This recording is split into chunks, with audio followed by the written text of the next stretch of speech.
थके हारे क्लाइंट ने स्पिरिचुअलिटी की सील्ड दीवार को हटा दिया, जिससे ठंडी हवा उसके चेहरे पर आने लगी। हवा अपने साथ घास और पेड़ों की जो महक लाई, उसने उससे रिवाइटलाइज्ड कर दिया। उसने अपने हाथों से उस गर्म और क्लासिक सील्ड आर्टिफैक्ट 30782 को सहलाया और मन ही में एक गहरी सांस ली।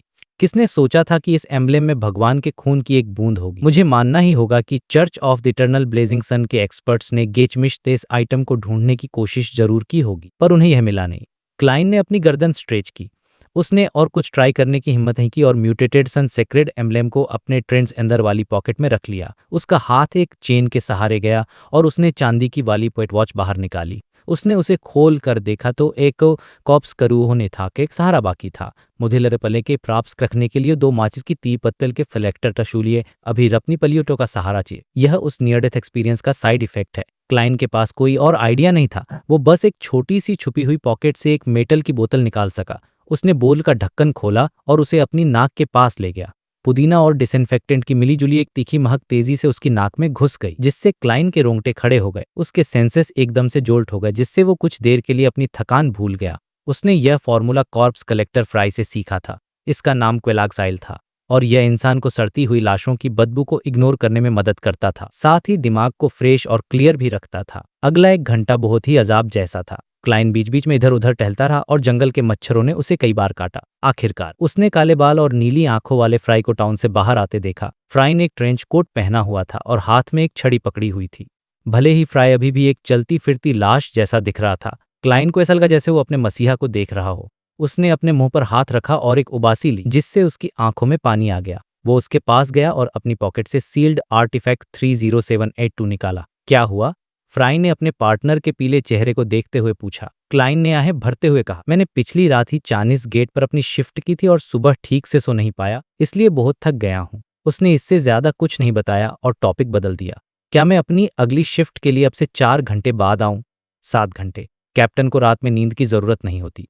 फ्राई ने म्यूटेटेड सन सेक्रेड एम्ब्लेम ले लिया। शुक्र है किसी को रात में जागना पसंद है। क्लाइन ने मन ही मन कैप्टन का मजाक उड़ाया। उसने फ्राई को गुड बाय कहा और टाउन की तरफ चल पड़ा। इन सराय वापस जाते हो उसने अपनी पॉकेट वॉच फिर से निकाली और टाइम चेक किया। हम जो टाइम तय हुआ था उससे 10 मिनट पहले। कितने अच्छे इंसान हैं। क्लाइन हंसा और तेजी से चलने लगा।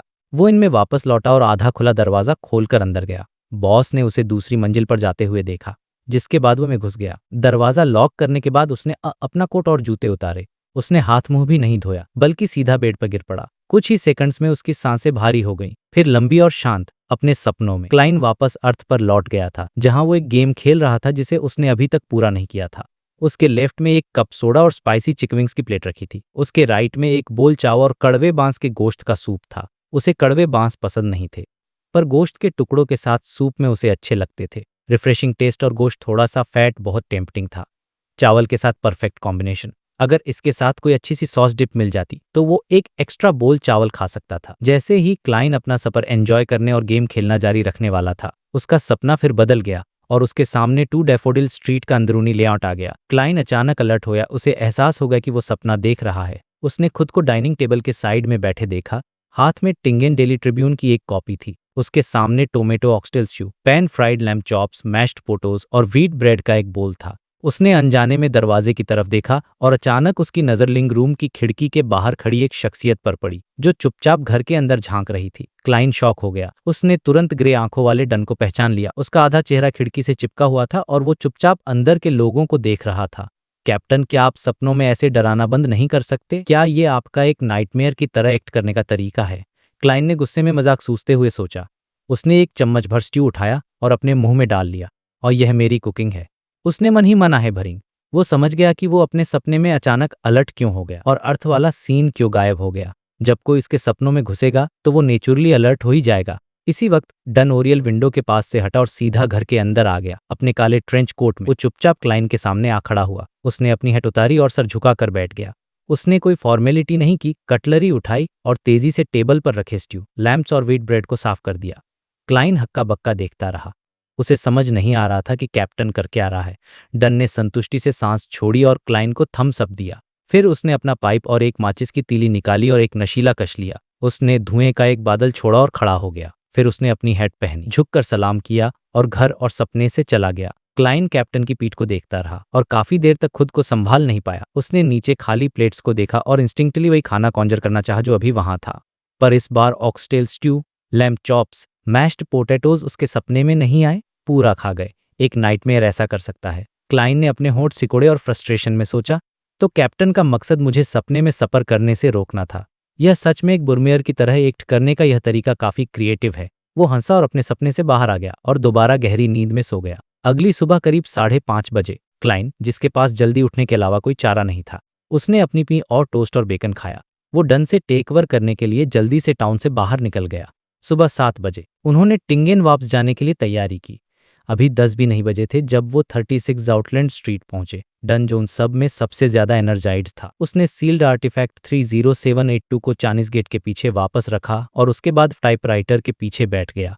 उसने इस बात फायदा उठाया कि क्लर्क्स अभी तक नहीं आए थे, ताकि वो मिशन पर एक रिपोर्ट लिख सके और उससे जुड़े खर्चों का क्लेम कर सके। क्लाइंट साइड से देखता रहा, इस बात से संतुष्ट कि जो चीजें उसने खर्च की थी वो लिस्ट में, यहाँ तक कि कीड़ों और मच्छरों को भगाने के लिए यूज किया गया मटेरियल भी। वो तुरंत घर नहीं लौटा क्योंकि उसने असाइलम के डॉक्टर डेक्स्टर से एक कोडेड लेटर के जरिए दोपहर 1 बजे एक तय की हुई जगह पर मिलने का अरेंजमेंट किया था। फिर 3 बजे टैरो गैदरिंग भी है। एक सीक्रेट सोसाइटी के बॉस की लाइफ इतनी थका देने वाली क्यों होती है, क्लाइन ने मन ही मन सोचा। उसने अपनी नींद पूरी करने के लिए नाइटहॉक्स के ब्रेक रूम में 2 घंटे की झपकी ली। वो पिछले दिन मिली इन्फॉर्मेशन को भूला नहीं था। उसे चिंता नहीं थी कि वो भूल जाएगा, क्योंकि डिविनेशन का यूज करके इन्फॉर्मेशन को रिकॉल किया जा सकता था। उसे डर था कि वो इस इन्फॉर्मेशन के अस्तित्व को ही नजरअंदाज कर देगा और शायद उसे डिवाइन करने की क्षमता भी खो देगा। इसलिए उसने सोने से पहले एक बार फिर सारी इन्फॉर्मेशन को याद किया कि वो पक्की हो जाए। यही वजह थी कि क्लाइन हर हफ्ते रिव्यू करने और अपनी सारी जानकारी को रीऑर्गेनाइज करने पर जोर देता था। लंच के बाद उसने अपनी पॉकेट वॉच देखी और ब्लैक थॉर्न सिक्योरिटी कंपनी से निकलकर 3 आउटलैंड स्ट्रीट पर शूटिंग क्लब के लिए चल पड़ा। दरवाजा धकेल कर क्लाइन रिसेप्शन एरिया में घुसा, लेकिन वो सीधा नाइटहॉक्स के शूटिंग रेंज की तरफ नहीं गया। इसके बजाय वो हॉल में एक सीट ढूंढ कर बैठ गया और हाथ में अपनी काली छड़ी लिए सब्र से इंतजार करने लगा। उसने डेक्स्टर से आउटलैंड स्ट्रीट शूटिंग क्लब में मिलने का प्लान बनाया था। उसने यह अरेंजमेंट हैंडरिटन लेटर्स के जरिए किया था। जब भी क्लाइन को उससे मिलना होता, वो डॉक्टर डेक्स्टर गुडेरियन को एक पेशेंट के फैमिली मेंबर के नाम से लिखता और डिसोसिएटिव आइडेंटिटी डिसऑर्डर नाम की एक अनोखी बीमारी के बारे में पूछता। अपने लेटर में क्लाइन अलग अलग तरीकों से स्पेक्टेटर टर्म का जिक्र करता, साथ ही अपनी पहचान ऑथेंटिकेट करने के लिए इंक का एक हिडन मार्क बनाता। लेटर में आमतौर पर मिलने का टाइम भी मेंशन होता। जहां तक मिलने की जगह की बात है, यह उन्होंने पहली बार मिलने पर ही तय कर ली थी। अगर क्लाइन को लगता कि जगह बदलने की जरूरत है, तो वो पर्सनली मिलने पर इसका जिक्र कर देता। जब डेक्स्टर गुडेरियन को अर्जेंट मामलों के लिए मिलना होता, तो वो हाउंड पब या शूटिंग क्लब में एक लेटर भेज सकता था। रेसिपिएंट मिस्टर हॉर्नेसिस के नाम से मार्क होता, जिसे क्लाइंट शेड्यूल्ड टाइम पर ले लेता। अर्जेंट सिचुएशंस में वो लेटर सीधा हाउंड पब के बॉस राइट को दे सकता था और अपने सर्च फॉर मर्सिनरीज का जिक्र कर सकता था। इस तरह राइट, जो नाइटहॉक्स का एसोसिएट था, तुरंत लेटर ब्लैकथॉर्न सिक्योरिटी कंपनी को पहुंचा देता। थोड़ी देर इंतजार करने के बाद क्लाइन रिफाइंड डेक्स्टर को शूटिंग क्लब में आते देखा। 1 बजकर कुछ मिनट हो रहे थे। उसने एक काली हैट और एक फिटेड टक्सीडो पहना हुआ था। उसके हाथ में चांदी जड़ी एक छड़ी थी और चेहरे पर गोल्ड फ्रेम चश्मा था। डेक्स्टर ने क्लब में बिना किसी का ध्यान खींचे घूमकर देखा और क्लाइन को देखा, जिसने हल्का सा सर हिलाया। फिर उसने अपनी नजर हटा ली और काउंटर पर गया और एक्सपर्टली एक शूटिंग रेंज और गन रेंट पर लेने के लिए अप्लाई किया। यह उसकी पहली विजिट नहीं थी। स्मॉल शूटिंग रेंज 7, 1 घंटे 3 सोली। रिवॉल्वर रेंट करने का फी 1 घंटे का 1 सोली 7 पेंस है और इसमें 6 गोलियां हैं। रिसेप्शनिस्ट ने रिक्वेस्ट जल्दी से सेटल कर दी। जब डेक्स्टर ने कंफर्म किया कि वो चीजें 1 घंटे के लिए रेंट कर रहा है और 10 सोली की फी पे कर दी, तो उसने रिवॉल्वर और एक्स्ट्रा गोलियां ली और फैसिलिटेटर उसे रिस्पेक्टिव शूटिंग रेंज में ले गया। क्लाइन ने 5 मिनट और इंतजार किया, फिर धीरे से उठा। उसने अपनी छड़ी पकड़ो, स्मॉल शूटिंग रेंज 7 की तरफ जाकर दरवाजे पर नॉक किया। दरवाजा एक हल्की सी दरार के साथ खुला। डेक्स्टर ने पहले सावधानी से इधर उधर देखा, फिर दरवाजा पूरा खोल दिया। क्लाइन तुरंत अंदर घुसा और दरवाजा लॉक कर दिया। गुड आफ्टरनून मिस्टर डेक्स्टर, उसने 10 सोली का नोट निकालते हुए कहा। उसने नोट डेक्स्टर को दे दिया। हम अपने एसोसिएट्स पर कोई एक्स्ट्रा फी नहीं आने देंगे, क्योंकि मैं इसका कंपेंसेशन क्लेम कर सकता हूं। उसने मन ही मन जोड़ा। डेक्स्टर ने मना नहीं किया। उसने कैश लिया और भारी आवाज में पूछा, मिस्टर मोरेटी, आपने मुझे मिलने के लिए क्यों बुलाया? जाहिर है क्लाइन शुरू में ही टेलीपैथिस्ट फॉर्मूला की बात नहीं कर सकता था, लेकिन उसने अपना इरादा छुपाया भी नहीं। आखिरकार उसके सामने वाला आदमी एक स्पेक्टेटर था। उसे इतनी आसानी से कौन नहीं किया जा सकता था। क्या हुड यूजीन हाल ही में अजीब बिहेव कर रहा है? उसने पहले डेक्स्टर गुडेरियन से उस पेशेंट के बारे में पूछा जो असाइलम में था और साइकोलॉजी एल्केमिस्ट का मेंबर था।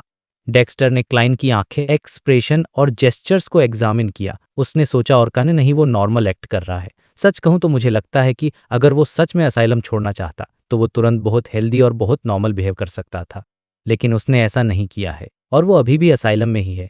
ऐसा लगता है कि वो हर पेशेंट का इलाज कर रहा है। हाँ, जो पेशेंट्स कैओटिक, वायलेंट या अबनॉर्मल थॉट्स दिखाते हैं वो बेहतर होते दिख रहे हैं। शायद हुड यूजिन इस मेथड से अपनी बियॉर्डर पावर्स को ट्रेन करने की कोशिश कर रहा है। साइकियाट्रिस्ट सीक्वेंस 7 जो स्पेक्टेटर के कॉरेस्पॉन्डिंग है, शायद उससे भी हायर। चूंकि हुड यूजिन असाइलम में डॉक्टर नहीं है बल्कि एक पेशेंट के तौर पर आया है, इसका मतलब है कि उसने अभी तक एक्टिंग मेथड को ठीक से समझा नहीं है। शायद डेक्स्टर का अंदाजा सही है, वो शायद अपनी बियॉन्डर स्किल्स को ट्रेन कर रहा है और ऐसा करना एक्टिंग मेथड जैसा ही है। एक हद तक यह पोषण के नेगेटिव असर को धीमा कर सकता है। इसलिए हुड यूजिन ने असाइलम को ही अपना घर मान लिया है। क्लाइन ने खुलेआम दिखाया कि वो हुड यूजिन के मामले को लेकर गहरी सोच में है, क्योंकि इससे डेक्स्टर गुडेरियन को लगेगा कि वो बहुत कुछ जानता और समझता है, जिससे वो अनफेदमेबल लगेगा। यह सोचते हुए क्लाइन ने एक और चीज का अंदाजा लगाया। साइकोलॉजी एल्केमिस्ट ने एक्टिंग मेथड को समझा नहीं था। आखिरकार सीक्वेंस 7 का एक मेनस्टे मेंबर भी इससे अनजान था। इस दौर में जहां बियॉन्डर्स कम है, एक सीक्वेंस 7 किसी भी सीक्रेट ऑर्गेनाइजेशन में मिड लेवल माना जाता है। वो इतने इंपॉर्टेंट होते हैं कि उन्हें जरूरी बातें पता होनी चाहिए, खासकर वो जो मेंबर्स को लॉस ऑफ कंट्रोल से बचने में मदद कर सकें। इसके अलावा साइकोलॉजी एल्केमिस्ट एक सीक्रेट ऑर्गेनाइजेशन था जो पिछले 300 साल उससे भी पहले अस्तित्व में आया था। यह समझ में आता है कि उन्होंने एक्टिंग मेथड को समझा या डिड्यूस नहीं किया था। वो इकलौता ऑर्गेनाइजेशन जिसने इस मेथड को साफ साफ सामने रखा था वो सीक्रेट ऑर्डर था। वो एक प्राचीन ऑर्गेनाइजेशन थे जिनका इतिहास 1500 साल से भी ज्यादा पुराना था और उनके सुराग पिछले युग तक जाते थे। चर्च ऑफ गॉडेस तो सीक्रेट ऑर्डर से भी पुराना है। द रेवलेशन ऑफ एवरनाइट के लेटर ऑफ सेंट्स से साफ पता है कि यह लगभग 3000 साल पुराना है, और उससे पहले की मिथ कहानियों का तो जिक्र ही छोड़ दो। इतना प्राचीन चर्च एक्टिंग मेथड को कैसे नहीं खोज पाया? एक बड़े ऑर्गेनाइजेशन के लंबे इतिहास में स्पिरिट मीडियम डेली जैसे मेंबर्स जरूर हुए होंगे जिन्होंने अलग अलग पॉसिबिलिटीज पर एक्सपेरिमेंट किया होगा। शायद उन्होंने एक्टिंग मेथड के प्रिंसिपल को डिटेल में न समझा हो, लेकिन उन्होंने पोषण के नाम के हिसाब से सही एक्ट किया होगा। उन्हें मिले अच्छे फीडबैक से उन्होंने इसका सार समझ लिया होगा। जब यह नाइट हॉक्स की पीढ़ियों में इकट्ठा होता गया होगा, तो अगर ऊपर बैठे लोग कर्ली हेयर्ड बबून्स का झुंड न होते तो एक्टिंग मेथड को ड्यूस न कर पाना नामुमकिन होता। क्लाइन के विचार जुड़ा वो अचानक शॉक हो गया। जो नाइट हॉक्स एक्टिंग मेथड के बारे में नहीं जानते थे, उनके लिए स्पिरिट मीडियम डेली जैसा कोई एक जीनियस था, एक ऐसा एग्जाम्पल जिसे एक आम मेंबर कॉपी नहीं कर सकता। इसलिए किसी ने शक नहीं किया कि डेली और दूसरों के एक्सपीरियंस को इस्तेमाल किए अडॉप्ट किया जा सकता है। लेकिन जो लोग एक्टिंग मेथड को समझ चुके हैं उनके लिए यह बहुत अजीब होगा। क्लाइन को विश्वास था कि चर्च ऑफ एवरनाइट के लंबे इतिहास में स्पिरिट मीडियम डेली पहली मेंबर नहीं थी जिसने सीक्वेंस पोर्शंस को जल्दी डाइजेस्ट करने के लिए एक्टिंग मेथड का इस्तेमाल किया था। शायद वो टॉप 10 या टॉप 50 में भी न हो। यह बात समझ नहीं आती जब तक कि डेली ने एक्टिंग मेथड को खुद न समझा हो, बल्कि उसे दूसरे लोगों की गाइडेंस मिली हो। तब यह नतीजा निकाला जा सकता है कि होली कैथेड्रल का हर मेंबर पुरानी मान्यताओं पर चलता है, अपने पूर्वजों के एक्सपीरियंस पर विश्वास करता है और उनकी सीख के खिलाफ जाने की हिम्मत नहीं करता। आखिरकार खिलाफ जाने का मतलब ज्यादातर लॉस ऑफ कंट्रोल ही होता है। हाँ, इस एक्सप्लेनेशन के अलावा एक और पॉसिबिलिटी है। चर्च के हाई-अप्स ने किसी वजह से एक्टिंग मेथड को छुपा कर रखा है। मुझे कुछ रिकॉर्ड्स देखने होंगे और चर्च ऑफ एवरनाइट में बियॉन्डर्स के एग्जाम्पल्स ढूंढने होंगे जिन्होंने अपने पोर्शंस को जल्दी डाइजेस्ट किया। साथ ही उनका अंजाम क्या हुआ? क्लाइन ने गंभीर चेहरा बनाए सोचा। डेक्स्टर ने उसे देखा, कुछ मिनट इंतजार कर क्यूरियोसिटी से पूछा, ऑफिसर, क्या हुड यूजिन के एक्शंस में कोई प्रॉब्लम है? अभी तो नहीं, बस इससे मुझे दूसरी बातें याद आ गई। क्लाइन ने मुस्कुराते हुए जवाब दिया। उसने अपने शक को एक तरफ रख दिया। उसने इसके बजाय पूछा, क्या साइकोलॉजी एल्केमिस्ट ने हाल ही में कोई एक्शन लिया है? नहीं, अव्वा में आइटम्स और एक्सपीरियंस एक्सचेंज करने के लिए एक छोटी सी गैदरिंग के अलावा कुछ नहीं, डेक्स्टर ने ईमानदारी से जवाब दिया। क्लाइन ने हल्का सा सर हिलाया और कहा, तुम्हारी अपनी सिचुएशन कैसी है? डेक्स्टर ने अपने एक्सप्रेशन को कंट्रोल करते हुए जवाब दिया, मेरी खुद की हालत भी ज़्यादा अच्छी नहीं है। मुझे अभी भी कुछ बहकी बातें सुनाई देती हैं और कुछ इल्यूजन्स होते हैं। अगर मैं मेंटल हेल्थ में स्पेशलाइज करने वाला डॉक्टर होता तो मैं शायद सोचता कि मुझे कोई डिसऑर्डर हो गया है। बोलते बोलते उसका चेहरा गंभीर हो गया। मैंने हुड यूजिन और आपके इंस्ट्रक्शंस फॉलो किए और उन इल्यूजन्स और बहकी बात को इग्नोर किया। उससे मुझे काफ़ी बेहतर लगा, लेकिन वो अभी भी मेरी नींद पर असर डालते हैं और मैं ज़्यादा चिड़चिड़ा और गुस्से वाला हो गया हूँ। मैं अपने जैसा नहीं रहा, जैसे मेरे अंदर से एक नया मैं पैदा हो रहा हो, या शायद इसे एक नया कैरेक्टर कहा जा सकता है। मैं बहुत चिंतित और डरा हुआ हूं कि कहीं मैं अचानक किसी दिन कंट्रोल न खो दूं। जैसा मैंने प्रेडिक्ट किया था, मुझे इसका अंदाजा लगाने के लिए डिवाइन करने की भी जरूरत नहीं पड़ी। इसके लिए तैयार रहते हुए क्लाइन ने मुस्कुराते हुए कहा, तुम्हें चिंता करने की जरूरत नहीं है। तुम अब नाइट हॉक्स के एक सब्सिडियरी मेंबर हो। तुम्हारे लिए फायदे हैं। एक प्राचीन ऑर्गेनाइजेशन होने के नाते हम लॉस ऑफ कंट्रोल से बचाने के कई तरीके जानते हैं। यह 100% इफेक्टिव नहीं है, लेकिन यह तुम्हारी मदद जरूर करेगा। इसके अलावा मैं तुम्हारे साथ अपना पर्सनल एक्सपीरियंस शेयर करने को तैयार हूं। तुम्हें पता होना चाहिए कि तुम्हारे सामने खड़े इस आदमी ने सिर्फ 1 महीने में इल्यूजन्स और बहकी बातों के बंधन से छुटकारा पा लिया, और वो दोबारा सामने नहीं आए हैं।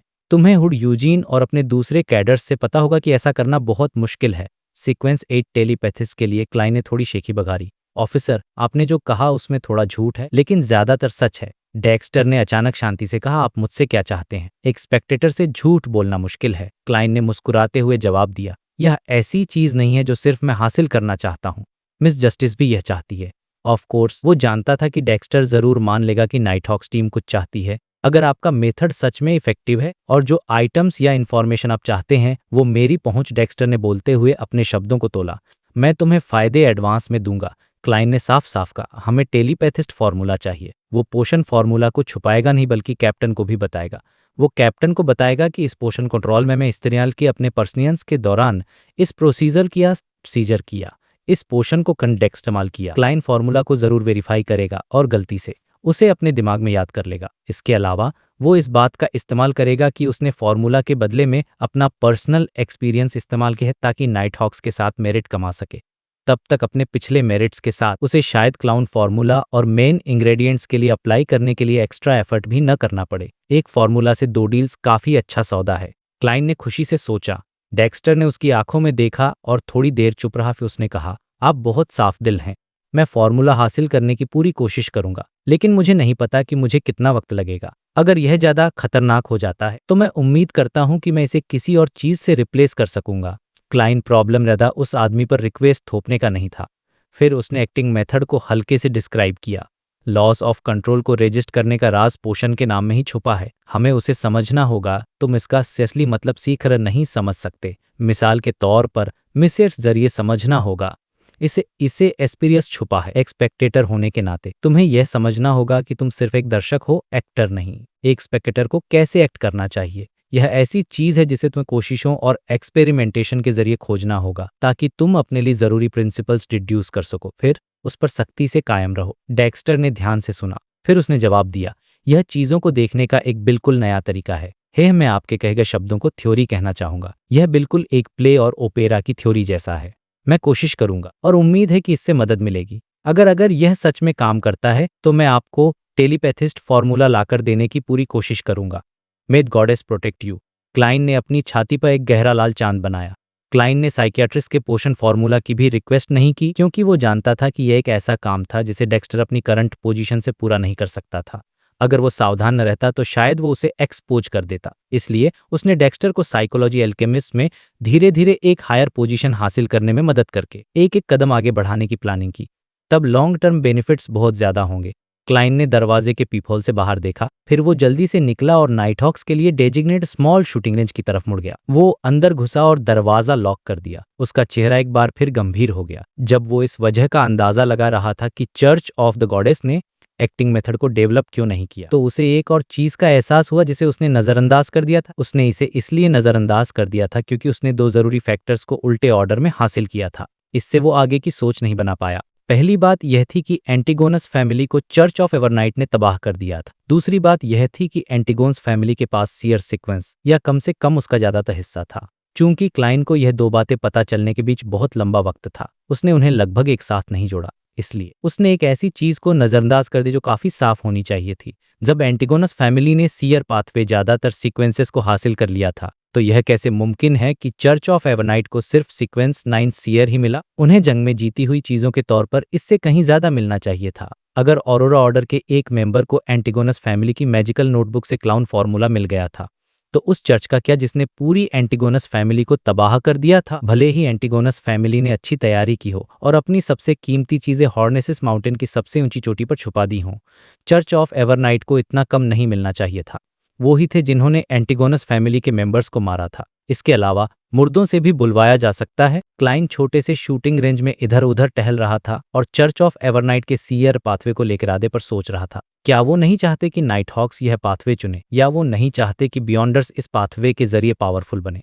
इसलिए उन्होंने सिर्फ सीक्वेंस 9 सीयर को ही सामने रखा, जो साफ तौर पर एक सपोर्ट टाइप है। कैप्टन ने यह भी मेंशन किया कि होली कैथेड्रल के पास आगे के रेसिपीज हो सकते हैं। नहीं, जो कॉन्फिडेंशियल इन्फॉर्मेशन मैंने पढ़ी थी उसमें उन्होंने सीक्वेंस 8 और 7 के पोर्शंस के नाम तक नहीं दिए थे। उन्होंने बस हर सीक्वेंस के बैटल कैरेक्टरिस्टिक्स डिस्क्राइब किए थे। दूसरे शब्दों में, वो नहीं चाहते कि उनके नीचे के लोगों को एहसास हो कि चर्च के पास असली फॉर्मूलाज हो सकते हैं। क्या ऐसी कोई पॉसिबिलिटी है कि जो नाइट हॉक्स या पाथवे चुनते हैं वो एंटिगोनस फैमिली के लिए वेंजफुल स्पिरिट्स बन सकते हैं, और इसलिए चर्च के हायर अप्स ने ऐसा फैसला लिया? या कोई और वजह हो सकती है? क्लाइन को अचानक चर्च के हायर अप्स पर बहुत ज्यादा शक हुआ। एक तेज संदेह और सतर्कता का एहसास। वो दोबारा सोचने लगा कि क्या उसे क्लाउन बनने के लिए स्पेशल एप्लीकेशन खुलेआम देनी चाहिए। अगर इसके पीछे कुछ भयानक राज हैं, तो क्या मैं खुद आग में नहीं कूद रहा होऊंगा? सच कहूं तो मैं ऐसा इंसान नहीं हूं जिसकी सख्त जांच की जा सके, लेकिन टिंगन ब्रांच ने क्लाउन पोशन फॉर्मूला चर्च को दे दिया है। कोई भी सीयर जिसे इसके बारे में पता चलेगा वो एडवांस करने की उम्मीद रखेगा। यह नॉर्मल नहीं है क्या? सीक्वेंस 8 अभी भी एक लो सीक्वेंस माना जाता है, इसलिए इस पर ज्यादा ध्यान नहीं जाना चाहिए। एक ही प्रॉब्लम है कि मुझे पोशन को पूरी तरह डाइजेस्ट करने और स्पेशल एप्लीकेशन सबमिट करने में सिर्फ 1 महीना लगेगा। अगर हायर अप्स एक्टिंग मेट से वाकिफ हैं तो वो तुरंत समझ जाएंगे कि मैंने क्या किया। ऑफ कोर्स मेरे पास एक बहाना है। मैं आखिरकार स्पिरिट मीडियम डेली को जानता हूँ। ओल्ड नील, जो मिस्ट्री प्रायर के उसूलों का सख्ती से पालन करते हैं, वो भी मेरे दोस्त हैं। यह दावा करना कि मुझे उनसे इंस्पिरेशन मिली और मैंने एक्टिंग मेथड को रिफाइन किया, इस पर विश्वास करना ज्यादा मुश्किल नहीं है। हाँ, डेली पर भी हायर अप्स का ध्यान तभी गया जब उसने 3 साल में सीक्वेंस 7 पोशन डाइजेस्ट करने के साइंस दिखाए, और अब उसे भविष्य का आर्चबिशप बनने के लिए तैयार किया जा रहा है। क्लाउन के स्टेज पर होने से मुझे ज्यादा अटेंशन नहीं मिलनी चाहिए जब तक कि मैं कुछ ही महीनों में क्लाउन पोशन को पूरी तरह डाइजेस्ट न कर लूं, जिससे उन्हें यह कन्फर्म हो जाए कि मैंने सच में एक्टिंग मेथड मास्टर कर लिया है। दूसरे शब्दों में, क्लाउन पोशन के लिए अप्लाई करना कोई रिस्की मूव नहीं है। मैं उस प्लान के साथ आगे बढ़ सकता हूँ, लेकिन मुझे भविष्य में इस पर ध्यान देना होगा। उफ, मुझे एक एक कदम करके ही आगे बढ़ना होगा। घर जाकर डिविनेशन करूंगा। क्लाइन ने खुद को संभाला और अपनी रिवॉल्वर होल्स्टर से निकाली, फिर अपनी रोज की शूटिंग और मेंटेनेंस जारी रखी। जो रिवॉल्वर उसे अपने स्कूलमेट वेल्च से मिली थी, उसकी क्वालिटी उम्मीद से ज्यादा अच्छी थी। बिना किसी हैरानी के काफी समय तक चलेगी। ऑफ कोर्स उसने डन और लेनर्ड को रिवॉल्वर मेंटेन करना सिखाने का क्रेडिट दिया। सच कहूं तो अगर यह डैमेज हो भी जाए तो कोई फर्क नहीं पड़ता। यह सब ऐसी चीजें हैं जिनका मैं कंपेंसेशन मांग सकता हूं। क्लाइन ने टारगेट को देखा, अपनी रिवॉल्वर रखी और शूटिंग क्लब से निकल गया। वो पब्लिक ट्रांसपोर्ट से 2 डैफोडिल स्ट्रीट वापस आया। अपनी मंजिल पर पहुंचने से पहले उसने एक यंग लेडी को अपने दरवाजे के पास इधर उधर टहलते देखा। इस लेडी ने नीले रंग की लेसी ड्रेस पहनी हुई थी और एक पतले पर्दे वाली हैट भी। वो मेलिसा की क्लासमेट थी एलिजाबेथ, जिसके चेहरे पर प्यारा सा बचपना था। जब उसने क्लाइन को आते देखा तो वो तेजी से उसके पास आई। अपनी हैट उतारकर अपना खुश चेहरा दिखाया, उसने 2 सेकंड के लिए रुककर मुस्कुराया। Good afternoon mister मोरेटी। मेरा अंदाजा है कि आप अभी अभी लमुड टाउन से वापस आए है ना? माफ करना, मैं सुबह ही वैकलाइन मुस्कुराया था। नहीं, मैं जाउटलैंड स्ट्रीट से आया हूँ। हाँ, यह बहुत ही ईमानदार जवाब था। वो मन ही मन हंसा। एलिजाबेथ एक पल के लिए अचानक चुप हो गई, फिर एक्साइटमेंट से बोली, ठीक है, मेरा अंदाजा गलत था। मैं आपसे मिलने आई थी क्योंकि मैं आपको बताना चाहती कि रात को बुरा सपना नहीं आया। मुझे अब काले आर्मर वाले नाइट का सपना नहीं आता। यह बिल्कुल आपके डिविनेशन के रिजल्ट जैसा ही था। ऑफ कोर्स उस रेत को सील्ड आर्टिफैक्ट 30782 ने पूरी तरह प्यूरिफाई कर दिया था। मैं वहां होकर भी उसकी स्पिरिट चैनल नहीं कर सकता था। तुम्हारे सपने तो बात ही छोड़ दो। क्लाइन हंसा और नरमी से जवाब दिया, मुझे खुशी है कि तुम अपनी परेशानियों से आज़ाद हो गई। मैं भी कल के अपने डिविनेशन से बहुत संतुष्ट हूँ। थैंक यू, एक बार फिर बहुत बहुत शुक्रिया। ठीक है, अब मुझे जाना होगा। दोपहर में मेरी क्लासेज हैं। Bye bye mister Moretti. जब टाइम मिलेगा तो मैं मेलिसा से मिलने आऊंगी। एलिजाबेथ खुशी से चली गई और सड़क के किनारे से एक गाड़ी रेंट पर ली। जैसे ही गाड़ी आगे बढ़ने लगी, उसने मुस्कुराते हुए गर्व से सोचा, मेलिसा को बिल्कुल नहीं पता कि उसका भाई कितना ग्रेट है। ऐसा लगता है जैसे मेरा अभी का एक्सप्लेनेशन बेकार था। यंग लेडीज अपने इंट्यूशन और अपने दिमाग में बनाए गए सच पर ज्यादा भरोसा करना पसंद करती हैं। क्लाइन ने एलिजाबेथ को गाड़ी में बैठते देखा, घर का दरवाजा खोला। वो अपने कमरे की तरफ चला गया। उसने थोड़ी देर आराम किया, फिर पिछले हफ्ते हुई हर चीज को कंसोलिडेट करना शुरू किया, उन सवालों सहित जिनका उसने अभी तक हल नहीं निकाला था। काम पूरा करने के बाद उसने अपने नोट्स जला दिए, अपनी पॉकेट वॉच निकाली और उसे खोला। 2:30 बज गए, अभी 15 मिनट और है। यह देखकर कि उसके पास अभी भी टाइम, क्लाइन ने सबसे पुराना सूट पहना और आयरन क्रॉस स्ट्रीट पर स्माइरिन बेकरी गया ताकि मिसेज वेंडी से 1 कप मीठी आइस टी ले सके। उसने अपनी बेवरेज पीते हुए वापसी की, फिर 2:45 अपने कमरे को स्पिरिचुअलिटी की दीवार से सील कर दिया। फिर उसने घड़ी की उल्टी दिशा में 4 कदम लिए और ग्रे फॉग के ऊपर की दुनिया में प्रवेश किया। शांत प्राचीन महल में क्लाइन ने एक बकरी की खाल कॉन्जर की और एक डिविनेशन स्टेटमेंट लिखा। मुझे नाइट हॉक्स के जरिए क्लाउन पोशन हासिल करना चाहिए। उसने अपना पेन नीचे रखा और अपनी कलाई पर बंधे स्पिरिट पेंडुलम को सुलझाया। उसने पेंडुलम को अपने बाएं हाथ से मजबूती से पकड़ा, जिससे टोपाज कागज के ठीक ऊपर लटक गया। उसने स्टेटमेंट को 7 बार दोहराया। उसकी आंखें गहरी हो गईं और उसके हाथ में पेंडुलम घूमने लगा। वो क्लॉकवाइज घूमा। यह एक पॉजिटिव जवाब है, इसलिए यह ठीक है, लेकिन क्लाउन के बाद के सीक्वेंसेस के लिए कहना मुश्किल होगा। मुझे अपने टैरो क्लब को गंभीरता से डेवलप करना चाहिए। क्लाइन ने जवाब कन्फर्म करने के लिए एक और डिविनेशन किया। इसके बाद उसने अपने हाथ से सन को रिप्रेजेंट करने वाले गहरे लाल सितारे पर दबाव डाला। वो सिटी ऑफ सिल्वर के उस नौजवान को जल्दी लाना चाहता था और पूछना चाहता था कि क्या उसने इस दुनिया में हुई किसी भी बात को 6 सदस्यीय परिषद को बताया था। अगर उसने नहीं बताया था तो क्लाइन उसे गैदरिंग्स का टाइम जानने का एक बेहतर तरीका देगा। सिटी ऑफ सिल्वर में बर्ग परिवार के एक कमरे में डेरिक अपने बेड के किनारे चुपचाप बैठा था। द फूल के बुलावे का इंतजार कर रहा था, किसी के भी पास होने से बचने के लिए। वो वापस आने के बाद घर से बाहर भी नहीं निकला था। उसने अपने कमरे का लगभग सारा खाना खत्म कर दिया था। भूख बर्दाश्त करते हुए और अपने पेट की गुड़गुड़ाहट सुनते हुए डेरिक को लगा जैसे वो एक जिंदा लाश है जो एक अंधेरे मैदान में घूम रही है। लेकिन वो शांत रहा और नहीं खड़ा हुआ। उसी पल उसने हवा में एक गहरा लाल रंग फैलते देखा जो तेजी से उसे निगल गया। ग्रे सीमाहीन ठंडी अकेली दुनिया उसकी नजर में एक बार फिर आ गई। मान सम्मान की सीट पर बैठे द फूल, जो घने कोहरे से ढके हुए थे, एक बार फिर उसके सामने प्रकट हुए। क्लाइन इस बात से संतुष्ट था कि उसका समनिंग इंटरप्ट नहीं हुआ। उसने यह भी कन्फर्म किया कि उसे कोई तुरंत खतरा नहीं था। सन, हम फिर मिल गए, उसने मुस्कुराते हुए जोटून में कहा। डेरिक जो हुआ उससे हैरान था। उसने अपना सर झुकाया। आप एक ऐसे फूल हैं जो अपना वादा निभाते हैं। दूसरे मेंबर्स थोड़ी देर में आ जाएंगे। उससे पहले मैं तुमसे कुछ चीजें कन्फर्म करूंगा। क्लाइन ने इस बार लोएन लैंग्वेज का इस्तेमाल किया, लेकिन उसने रहस्यमयी स्पेस को इसे जोटून में ट्रांसलेट करने का आदेश दिया। शब्द हवा में गूंजे। डेरिक तक जोटून में पहुंचे। उसने क्यूरियोसिटी से पूछा, क्या बात है? खैर, अब जब मैंने जोटून पर एक हद तक महारत हासिल कर ली है तो ग्रे फॉग के ऊपर का यह रहस्यमयी स्पेस मेरी कही हर बात को रियल टाइम में ट्रांसलेट कर सकता है। इसका मतलब है कि मुझे चिंता करने की जरूरत नहीं होगी कि जस्टिस और द हैंग्ड मैन सन की कई बातें नहीं समझेंगे। उफ, मेरे जैसे बॉस को इतनी मेहनत क्यों करनी पड़ती है? क्लाइन ने अपनी नाक का ब्रिज दबाया। वो हंसा और उसने सर हिलाया। मैं तुम्हें मेरा नाम जपने की इजाजत देता हूँ। जो इनकैंटेशंस मैं तुम्हें बताने जा रहा हूँ वो याद रखना। वो फूल जो इस युग का नहीं है, ग्रे फॉग के ऊपर का रहस्यमयी शासक, येलो और ब्लैक का राजा जो गुड लक का मालिक है। यह सुनकर डेरिक की आंखों की पुतलियां सिकुड़ गईं, लेकिन उसने ध्यान भटकाने की हिम्मत नहीं की। उसने इसे अपने दिल में बार बार दोहराया, फिर द फूल से कन्फर्म किया।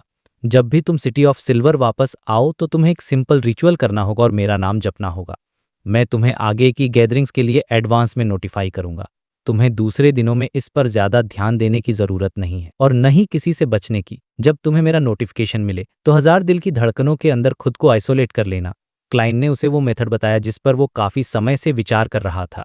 यह अनिवार्य रूप से एक प्रार्थना का जवाब था, चूंकि उसे सिटी ऑफ सिल्वर की सिचुएशन को ध्यान में रखना था और समय भी बचाना था। क्लाइन ने रिचुअल के दूसरे स्टेप्स को छोड़ने का फैसला किया क्योंकि यह सीधे उसकी तरफ एक अनुरोध था। 1000 दिल की धड़कन, डेरिक ने अपने आप से कहा। क्लाइन ने डेरिक को टैरो क्लब का जनरल आइडिया समझाया, फिर अपनी पॉकेट वॉच निकाली और टाइम देखा। डेरिक कुछ देर के लिए अचानक चुप हो गया, अनजाने उस अद्भुत चीज को देखने लगा। जब 3 बजने वाले थे, क्लाइन ने अपना हाथ बढ़ाया और जस्टिस और द हैंगमैन को रिप्रेजेंट करने वाले गहरे लाल सितारों पर दबाव डाला। डेरिक ने बिना पलक झपकाए देखा। उसने अपने सामने और बगल में रोशनी को फूटते देखा, जिसमें से 2 धुंधली आकृतियां बाहर निकलीं। ऑड्री हॉल ने अपने आसपास का जायजा ले अचानक रुक गई। फिर उसने मिस्टर फूल की हमेशा शांत रहने वाली आवाज सुनी। यह हमारा सबसे नया मेंबर है, इसका कोड नेम सन है। यह मिस जस्टिस हैं और वो मिस्टर हैंग्ड मेंबर, सबसे नया मेंबर। ऑड्री पहले तो शॉक हुई, फिर उसका शॉक तुरंत खुशी में बदल गया। वो टैरो क्लब के डेवलपमेंट को देखकर बहुत एक्साइटेड थी। उसे एक प्रोटागोनिस्ट जैसा फील हो रहा था। द हैंग्ड मैनल्जर ने अपनी भौहें सिकोड़ी, थोड़ा परेशान था कि द फूल ने अचानक नए मेंबर को शामिल कर लिया। उन्हें कम से कम हमें बताना तो चाहिए था, लेकिन मिस्टर फूल जैसे महान शख्स को हमारी फीलिंग्स की परवाह करने की जरूरत नहीं होगी। उसने निराशा में सोचा, फिर जस्टिस और सन को एक साधारण सा ग्रीटिंग दिया। इस छोटे से प्रोसेस में ऑड्री अपनी स्पेक्टेटर स्टेट में चली गई और सबसे नए मेंबर सन पूरा दिया काफ़ी यंग होना चाहिए। उसके बॉडी लैंग्वेज से पता चलता है कि वो थोड़ा नर्वस और रिस्ट्रेन में है, लेकिन आखिर में वो एक बर्दाश्त करने लायक चुप्पी बनाए रखता है जिससे हम एक लोन वुल्फ जैसी फीलिंग आती है। ऑड्री ने सोचा और अपनी नज़र लंबी कांच की मेज के सिरे पर बैठे द फूल पर डाली। उसने खुशी से कहा, मिस्टर फूल, मैंने एम्परर रोजेल की डायरी के 2 पन्ने कलेक्ट कर लिए हैं। असल में 3 पन्ने थे, लेकिन कैरेक्टर्स बहुत कॉम्प्लिकेटेड और याद करने में मुश्किल थे। मेरी लिमिट बस 2 पन्नों से थोड़ी ही ज़्यादा है। अगर मैं और याद करती तो सब गड़बड़ कर देती। बाकी का अगली गैदरिंग का इंतजार करना पड़ेगा। ऑड्री ने मन ही मन सोचा। रोसेल की डायरी के नए पन्ने। क्लाइन के मन में हलचल हुई, जबकि उसे जवाब पहले से ही पता। उसने मुस्कुराकर पूछा, मिस जस्टिस, आपको क्या चाहिए? ऑड्री की आंखें एक्साइटमेंट से चमक उठीं, लेकिन उसने शांत तरीके से जवाब दिया, आप जानते हैं कि मैं जल्द ही स्पेक्टेटर पोशन को पूरी तरह डाइजेस्ट कर लूंगी। मैं चाहती हूं कि मुझे टेलीपैथिस्ट पोशन का फॉर्मूला मिल जाए ताकि मैं इंग्रेडिएंट्स पहले से तैयार कर सकूं। मुझे पता है कि डायरी के 2 पन्नों में ज्यादा कंटेंट नहीं है और शायद इसकी वैल्यू टेलीपैथिस्ट फॉर्मूला के बराबर न हो, इसलिए मैं आपको एक और पन्ना दूंगी। मैं आपको साइड में कुछ पैसे भी दूंगी। उसने अपनी बात पूरी भी नहीं की थी कि उसे अचानक एहसास हुआ कि उसने गलत बोल दिया है। वो मन ही मन खुद को कोसने लगी। मिस्टर फूल कम से कम एक भगवान जैसे महान शख्स हैं, उन्हें पैसों से कैसे खरीदा जा सकता है? इसलिए ऑड्री अपनी स्पेक्टर स्टेट मेंटेन नहीं कर पाई और जल्दी से हकलाते हुए बोली, मेरा वो मतलब नहीं था मिस्टर फूल। मेरा मतलब था कि आप जो कंपनसेशन चाहें तय कर सकते हैं। हाँ, यही मेरा मतलब था। मुझे आपका पहले वाला सजेशन पसंद आया। मैं इसे जवाब देता, जब तुम स्पेक्टेटर पोशन को पूरी तरह डाइजेस्ट कर लोगी तब तुम्हें वो फॉर्मूला मिल जाएगा जो तुम्हें चाहिए। मेरा एक सबॉर्डिनेट है, नहीं मुझे ब्लेस्ड शब्द इस्तेमाल करना चाहिए, यह ज्यादा औसम लगता है। वो अभी कुछ मामलों को हैंडल कर रहा है जिसके लिए पैसों की जरूरत है, और यह बैकलैंड बैंक में उसका एनोनिमस अकाउंट है। हाँ, फिर मैं भेज बदल कर बैकलैंड बैंक में एक एनोनिमस अकाउंट बना लूंगा। क्लाइन ने तो जवाब नहीं दिया, बल्कि एक रहस्यमयी एक्सप्रेशन के साथ अपने शब्दों को ध्यान से तोलने लगा। बैकलैंड बैंक लोएन किंगडम के साथ बड़े बैंक्स में से एक था और इसलिए उसके पास ट्रांजैक्शंस क्लियर करने का अधिकार था। लोएन किंगडम एक ही शहर के बैंक्स के बीच कैश ट्रांसफर बिजनेस को सेंट्रली हैंडल करने के लिए रिसीट्स से अकाउंट सेटल करता था। लेकिन इंटीस रिपब्लिक के बैंक्स के विपरीत सभी बैंक्स एक ही लीग का हिस्सा नहीं थे। सबसे बड़े 7 बैंक्स इन अधिकारों पर कब्जा किए हुए थे, इसलिए उन्हें क्लियरेंस बैंक्स कहा जाता था, जिससे दूसरे बैंक्स उन पर निर्भर रहते थे। दूसरी तरफ अलग लोकेशन से पैसे ट्रांसफर करना सिर्फ एक ही बैंक के अंदर हो सकता था। यह ब्रांचेज के बीच अकाउंट स्क्वेयर करके पूरा किया जाता था। स्टीम लोकोमोटिव और टेलीग्राम के आविष्कार से इन ट्रांसफर्स की एफिशिएंसी बहुत ज्यादा बढ़ गई थी। तभी दसन डेरिक बर्ग अचानक बोला, टेलीपैथिस्ट पोशन फॉर्मूला। टेलीपैथिस्ट जिसके बाद साइक एनालिस्ट आता है। ऑड्री ने हैरानी से उसकी तरफ देखा, तुम इसके बारे में जानते हो? साथ ही मिस जस्टिस ने एक स्पेक्टर के तौर पर अपने इंस्टिंक्ट से एक प्रॉब्लम को समझ लिया। उस नौजवान ने पुराना टाइटल साइक एनालिस्ट इस्तेमाल किया था, मॉडर्न टर्म साइकियाट्रिस्ट के बजाय। यह लड़का बहुत अजीब है। ऑड्री ने सन के हर मूवमेंट को एग्जामिन किया। डेरिक को नहीं लगा कि उसने कुछ अलग बिहेव किया है, लेकिन उसने गंभीरता से जवाब दिया, मैं तुम्हें फॉर्मूला लाकर दे सकता हूँ। फिर उसे बुरा लगा क्योंकि वो इसे तुरंत नहीं दे सकता था। उसने खुद को समझाने की पूरी कोशिश की, यह एक सीक्वेंस पाथवे है जो ड्रैगन रेस से निकला है और हमारे सिटी ऑफ सिल्वर पर कभी जायंट किंग के शाही परिवार का राज था। जैसा कि आप जानते हैं, जायंट्स और ड्रैगन्स जानी दुश्मन हैं, इसलिए सिटी ऑफ सिल्वर के पास सीक्वेंस 9, 8 और 7 सभी हैं। मेरे पास उन्हें हासिल करने के तरीके। यह बच्चा, मैंने उसे पहले ही चेतावनी दी थी कि लापरवाही से बात न करे या अपने बारे में न बताए। आखिर का मन किया कि वो अपना हाथ बढ़ाकर अपना चेहरा ढक ले। उफ, भले ही दसन बहुत तकलीफ में, अपनी उम्र से ज्यादा मैच्योर और शांत लगता है, आखिर है तो वो एक बच्चा ही। लेकिन इससे मेरे लिए एक बात साफ हो गई, तो स्पेक्टेटर सीक्वेंस का ओरिजिन ड्रैगन रेस से हुआ है। कोई हैरानी की बात नहीं कि मिस जस्टिस की ऊंची के कुर्सी पीछे सितारों से बना सिंबल ड्रैगन का है। सिटी ऑफ सिल्वर ने इतिहास को अच्छे से संजो कर रखा है। क्लाइन ने अपनी कुर्सी के बैक पर टिक बैठने का पोस्चर बनाए रखा और ध्यान से दसन की बातें सुनने लगा। असल में वो दसन को यह बातें एक्सपोज करने से रोक सकता था जब तक वो साइमल्टेनियस ट्रांसलेशन में मदद नहीं करता। जस्टिस और द हैंग्ड मैन उसे बिल्कुल नहीं समझ पाते, लेकिन क्लाइन ने अलग अप्रोच अपनाया। उसे लगा कि इससे से तीनों मेंबर्स के दिमाग में अपनी शक्तिशाली और रहस्यमय इमेज को मजबूत करने में मदद मिल सकती है। इसलिए वो मुस्कुराते हुए सुनता रहा और कोई आवाज नहीं की। Giant king, dragon race, the city of silver. Audrey confuse हो गई थी। उसने पहले अपने सामने द हैंगमैन को देखा, लेकिन वो उसके बॉडी लैंग्वेज से बता सकती थी कि वो भी शॉक और कंफ्यूज था। उसने लंबी कांसे की मेज पमान समान की सीट की तरफ देखा। उसने द फूल को ऊंची कुर्सी पर बैठे देखा, जो घने भूरे सफेद कोरे में लिपटा हुआ था। उसका दाहिना हाथ आर्मरेस्ट पर था और वो आराम से एक तरफ झुका हुआ था। उसने कोई शॉक, कोई क्यूरियोसिटी, कोई विचार और कोई शक नहीं दिखाया। वो बस मुस्कुराते उन्हें देख रहा था। वो जानते हैं, वो यह सब जानते थे। ऑड्री और अल्जर ने लगभग एक ही समय में यह पक्का फैसला कर लिया, द सिटी ऑफ सिल्वर। मैंने इस जगह के बारे में कभी नहीं सुना। यह कहाँ है? ऑड्री ने जांच पड़ताल करते हुए पूछा, जबकि अल्जर ध्यान से सुन रहा था। उसी पल डेरिक बर्ग का दिमाग भी सवालों से भरा हुआ था। वो बता सकता था कि भगवान जैसे फूल के अलावा जस्टिस और द हैंग्ड मैन भी किसी न किसी तरह के बियॉन्डर थे। भगवान की त्यागी हुई जमीन फॉरसेकन लैंड ऑफ गॉड में सिटी ऑफ सिल्वर के लोगों के अलावा डेरिक ने कभी कोई दूसरा जिंदा इंसान नहीं देखा था। इसलिए उसने जवाब में पूछा, अगर आप लोग सिटी ऑफ सिल्वर के निवासी नहीं हैं तो आप किस शहर राज्य से हैं? उफ, क्लाइन का मन किया कि वो एक बार फिर आहे भरे। ऑड्री के होंठ कांपे। एक पल के लिए उसके पास कहने को शब्द नहीं थे। हाँ, उसके सवाल के पीछे छुपा मतलब यह है कि अगर तुम एक जैसे सवाल का जवाब नहीं देना चाहती तो दूसरे इंसान के रहने की जगह के बारे में मत पूछो। मिस जस्टिस ने हल्का सा सर हिलाया और एलिगेंट तरीके से शांत हो गई। जाहिर है अल्जर ने भी दसन के इरादों को गलत समझा था। उसे नहीं पता कि दूसरा इंसान सच में बस सीधे सीधे पूछ रहा था, इसलिए वो भी शांत रहा। जब डेरिक को कोई जवाब नहीं मिला तो उसे एहसास हुआ कि क्या हो है। उसने इस बात को दोबारा नहीं उठाया और इसके बजाय कहा, मैं जल्द से जल्द टेलीपैथिस्ट पोशन फॉर्मूला हासिल करने की कोशिश करूंगा। मैं इसे सन के शुरुआती सीक्वेंस पाथवे के बदले में एक्सचेंज करना चाहता हूं। सिक्सन सीक्वेंस सिक 9 बार्ड। अल्जर ने जवाब में पूछा। डेरिक ने सोचा और कहा, शायद, लेकिन मेरे पास इसके बारे में इंफॉर्मेशन की कमी है। साइड से देख रहे क्लाइन ने बीच में आने का फैसला किया, क्योंकि वो रिस्क नहीं लेना चाहता था कि कोई उसका बिजनेस ले जाए। वो मुस्कुराया और कहा, मेरा मानना है कि मिस जस्टिस के पास बार्ड फॉर्मूला नहीं है, लेकिन मिस्टर हैंग्डमैन लगता है कि इसे हासिल कर सकते हैं। ऑड्री को सर हिलाते देख क्लाइन ने हल्की मुस्कान के साथ जारी रखा, मैं दसन को बार्ड फॉर्मूला दूंगा। दसन जल्द से जल्द टेलीपैथिस्ट पोशन मिस जस्टिस को देगा। कोशिश करो कि यह अगले 2 गैदरिंग्स में हो जाए। मिस जस्टिस, कृपया मुझे रोसेल की डायरी के नए पन्ने दे दीजिए, तब डील पूरी हो जाएगी। हाँ, इक्विवेलेंट एक्सचेंज के नियम के अनुसार इस ट्रांजैक्शन में दसन का नुकसान हो रहा है, लेकिन अभी तक उसने सिर्फ एक वादा किया है। जब वो सच में टेलीपैथिस्ट फॉर्मूला देगा तब मिस जस्टिस दोबारा सोच सकती है कि उसे कैसे कंपनसेट करना है, या मैं उसे कंपनसेट करूंगा जबकि मिस जस्टिस मेरे एक ब्लेस्ड को पैसे देगी जिसे हाल ही में कुछ करने की जरूरत है। ऐसा इसलिए क्योंकि हो सकता है कि दसन मिस जस्टिस के कैश या इंग्रेडिएंट्स कंपनसेशन के तौर पर न ले पाए। क्लाइन ने जानबूझकर आखिरी स्टेटमेंट जोड़ा ताकि द हैंग्ड मैन और जस्टिस का ध्यान इस बात पर जाए कि सन शायद उसका कंपनसेशन न ले पाए। उसने यह खुद को एक रहस्यमयी पोजीशन में रखने के लिए भी किया। तब सब लोग उस ब्लेस्ड को इग्नोर कर देंगे जिसके पास पैसों की कमी है, शायद कंपनसेशन न ले कहा है। दसन आखिर, हाँ, सदर्न कॉन्टिनेंट। अल्जर ने अचानक अपनी भौहें सिकोड़ी। दसन का ओरिजिन भी रहस्यमयी है, जैसा कि उम्मीद थी। मिस्टर फूल के रियलिटी में सबऑर्डिनेट्स हैं। ऑड्री ने आखिरकार सीक्वेंस 8 टेलीपैथिस्ट बनने की उम्मीद देखी। उसके पास और क्या विचार हो सकते थे। उसने अपनी एक्साइटमेंट को दबाया और हल्की मुस्कान के साथ कहा, मुझे कोई आपत्ति नहीं, मुझे भी नहीं। जब डेरिक ने देखा कि उसे सन पाथवे का शुरुआती सीक्वेंस मिल सकता है तो उसने बिना हिचकिचाए सर हिला दिया। उसे एडिशनल कंपनसेशन की कोई परवाह नहीं थी। अल्जो इस 3 तरफा डील से बाहर था। उसके पास बोलने का अधिकार नहीं था। भले ही वो बार्ड का फॉर्मूला हासिल कर सकता था, उसे भी 1-2 हफ्ते इंतजार करना पड़ता। उसी पल क्लाइन, जिसने सफलतापूर्वक कंपनसेशन को अगली गैदरिंग या उसके बाद वाली तक टाल दिया था, उसने खुशी से अपनी हथेली आगे बढ़ाई। बार्ड फॉर्मूला सामने आ गया। मेन इंग्रेडिएंट्स, एक क्रिस्टल सनफ्लावर या एक एडल फ्लिंटबर्ड का पूंछ का पंख या एक फायरबर्ड का पूंछ का पंख, एक सायरन रॉक का टुकड़ा, एक सिंगिंग सनफ्लावर।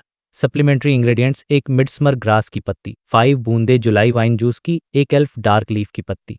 उसने फॉर्मूला सन के सामने भेजा और देखा कि नौजवान ने पहले अपनी भौहें सिकोड़ी और फिर रिलैक्स हो गया।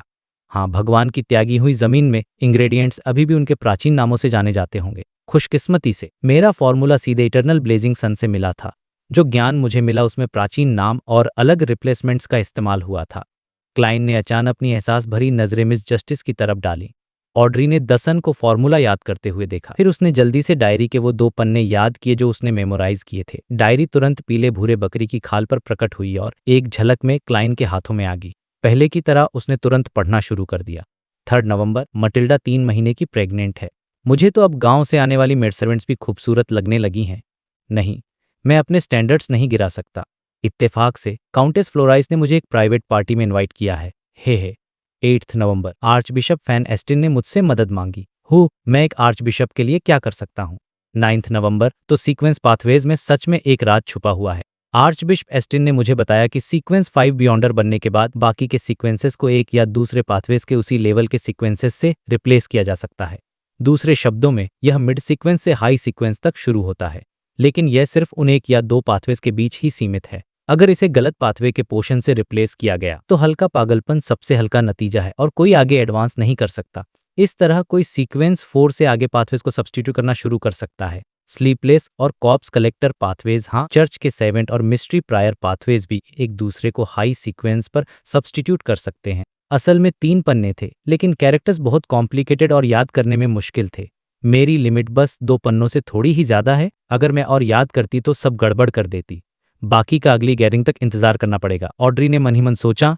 रोसेल की डायरी के नए पन्ने। क्लाइन के मन में हलचल हुई, जबकि उसे जवाब पहले से ही पता था। उसने मुस्कुराकर पूछा, मिस जस्टिस, आपको क्या चाहिए?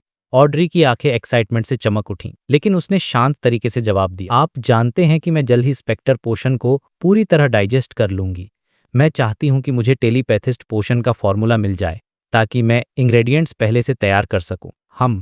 मुझे पता है कि डायरी के 2 पन्नों में ज़्यादा कंटेंट नहीं है और शायद इसकी वैल्यू टेलीपैथिस्ट फॉर्मूला के बराबर न हो, इसलिए मैं आपको एक और पन्ना दूंगी। मैं आपको साइड में कुछ पैसे भी दे दूंगी।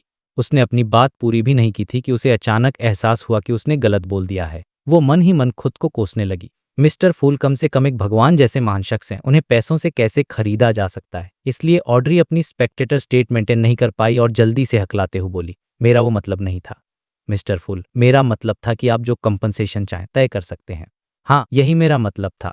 मुझे आपका पहले वाला सजेशन पसंद आया। मैं ऐसे जवाब देता, जब तुम स्पेक्टेटर पोशन को पूरी तरह डाइजेस्ट कर लोगी तब तुम्हें वो फॉर्मूला मिल जाएगा जो तुम्हें चाहिए। मेरा एक सबऑर्डिनेट है। नहीं, मुझे ब्लेस्ड शब्द इस्तेमाल करना चाहिए, यह ज्यादा औसम लगता है। वो अभी कुछ मामलों को हैंडल कर रहा है जिसके लिए पैसों की जरूरत है, और यह बैकलैंड बैंक में उसका एनोनिमस अकाउंट है। हाँ, फिर मैं भेस बदलकर बैकलैंड बैंक में एक एनोनिमस अकाउंट बना लूंगा।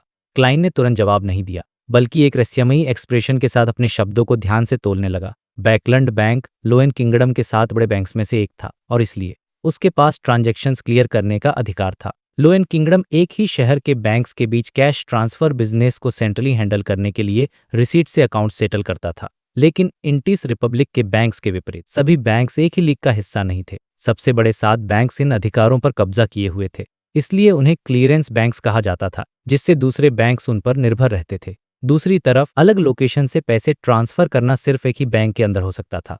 यह ब्रांचेज के बीच अकाउंट स्क्वेयर करके पूरा किया जाता था। स्टीम लोकोमोटिव और टेलीग्राम के आविष्कार से इन ट्रांसफर्स की एफिशिएंसी बहुत ज्यादा बढ़ गई थी। तभी दसन डेरिक बर्ग अचानक बोला, टेलीपैथिस्ट पोशन फॉर्मूला। टेलीपैथिस्ट जिसके बाद साइकेनालिस्ट आता है। ऑड्री ने हैरानी से उसकी तरफ देखा, तुम इसके बारे में जानते हो? साथ ही मिस जस्टिस ने एक स्पेक्टेटर के तौर पर अपने इंस्टिंक्ट से एक प्रॉब्लम को समझ लिया। उस नौजवान ने पुराना टाइटल साइकेनालिस्ट इस्तेमाल किया था, मॉडर्न टर्म साइकियाट्रिस्ट के बजाय। यह लड़का बहुत अजीब है। ऑड्री ने सन के हर मूवमेंट को एग्जामिन किया। डेरिक को नहीं लगा कि उसने कुछ अलग बिहेव किया है, लेकिन उसने गंभीरता से जवाब दिया, मैं तुम्हें फॉर्मूला लाकर दे सकता हूं। फिर उसे बुरा लगा क्योंकि वो इसे तुरंत नहीं दे सकता था। उसने खुद को समझाने की पूरी कोशिश की, यह एक सीक्वेंस पाथवे है जो ड्रैगन रेस से निकला है और हमारे सिटी ऑफ सिल्वर पर कभी जायंट किंग के शाही परिवार का राज था। जैसा कि आप जानते हैं, जायंट्स और ड्रैगन्स जानी दुश्मन हैं, इसलिए सिटी ऑफ सिल्वर के पास सीक्वेंस 9, 8 और 7 सभी हैं। मेरे पास उन्हें हासिल करने के तरीके। यह बच्चा, मैंने उसे पहले ही चेतावनी दी थी कि लापरवाही से बात न करे या अपने बारे में बताए। आखलाइन का मन किया कि वो अपना हाथ बढ़ाकर अपना चेहरा ढक ले। उफ, भले ही दसन बहुत तकलीफ में, अपनी उम्र से ज्यादा मैच्योर और शांत लगता है, आखिर है तो वो एक बच्चा ही। लेकिन इससे मेरे लिए एक बात साफ हो गई, तो स्पेक्टेटर सीक्वेंस का ओरिजिन ड्रैगन रेस से हुआ है। कोई हैरानी की बात नहीं कि मिस जस्टिस की ऊंची कुर्सी के पीछे सितारों से बना सिंबल ड्रैगन का है। सिटी ऑफ सिल्वर ने इतिहास को अच्छे से संजो कर रखा है। क्लाइन ने अपनी कुर्सी के बैक पर टिक कर बैठने का पोस्चर बनाए रखा और ध्यान से दसन की बातें सुनने लगा। असल में वो सन को यह बातें एक्सपोज करने से रोक सकता था जब तक वो साइमल्टेनियस ट्रांसलेशन में मदद नहीं करता। जस्टिस और हैंग्ड मैन उसे बिल्कुल नहीं समझ पाते, लेकिन क्लाइन ने अलग अप्रोच अपनाया। उसे लगा कि इससे उसे तीनों मेंबर्स के दिमाग में अपनी शक्तिशाली और रहस्यमय इमेज को मजबूत करने में मदद मिल सकती है। इसलिए वो मुस्कुराते हुए सुनता रहा और कोई आवाज नहीं की। Giant king, dragon race, the city of silver. Audrey confuse हो गई थी। उसने पहले अपने सामने द हैंग्ड मैन को देखा, लेकिन वो उसके बॉडी लैंग्वेज से बता सकती कि वो भी शॉक और कंफ्यूज था। उसने लंबी कांसे की मेज पर मान सम्मान की सीट की तरफ देखा।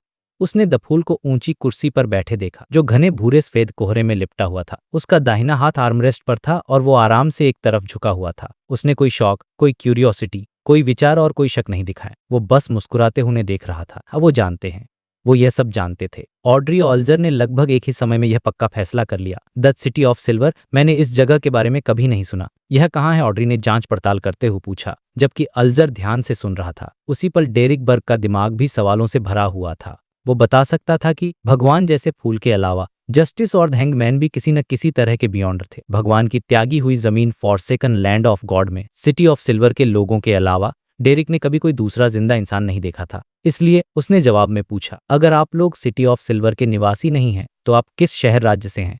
क्लाइन का मन किया कि वो एक बार फिराए भरे। ऑड्री के होंठ कांपे। एक पल के लिए उसके पास कहने को शब्द नहीं थे। हाँ, उसके सवाल के पीछे छुपा मतलब यह है कि अगर तुम एक जैसे सवाल का जवाब नहीं देना चाहती तो दूसरे इंसान के रहने की जगह के बारे में मत पूछो।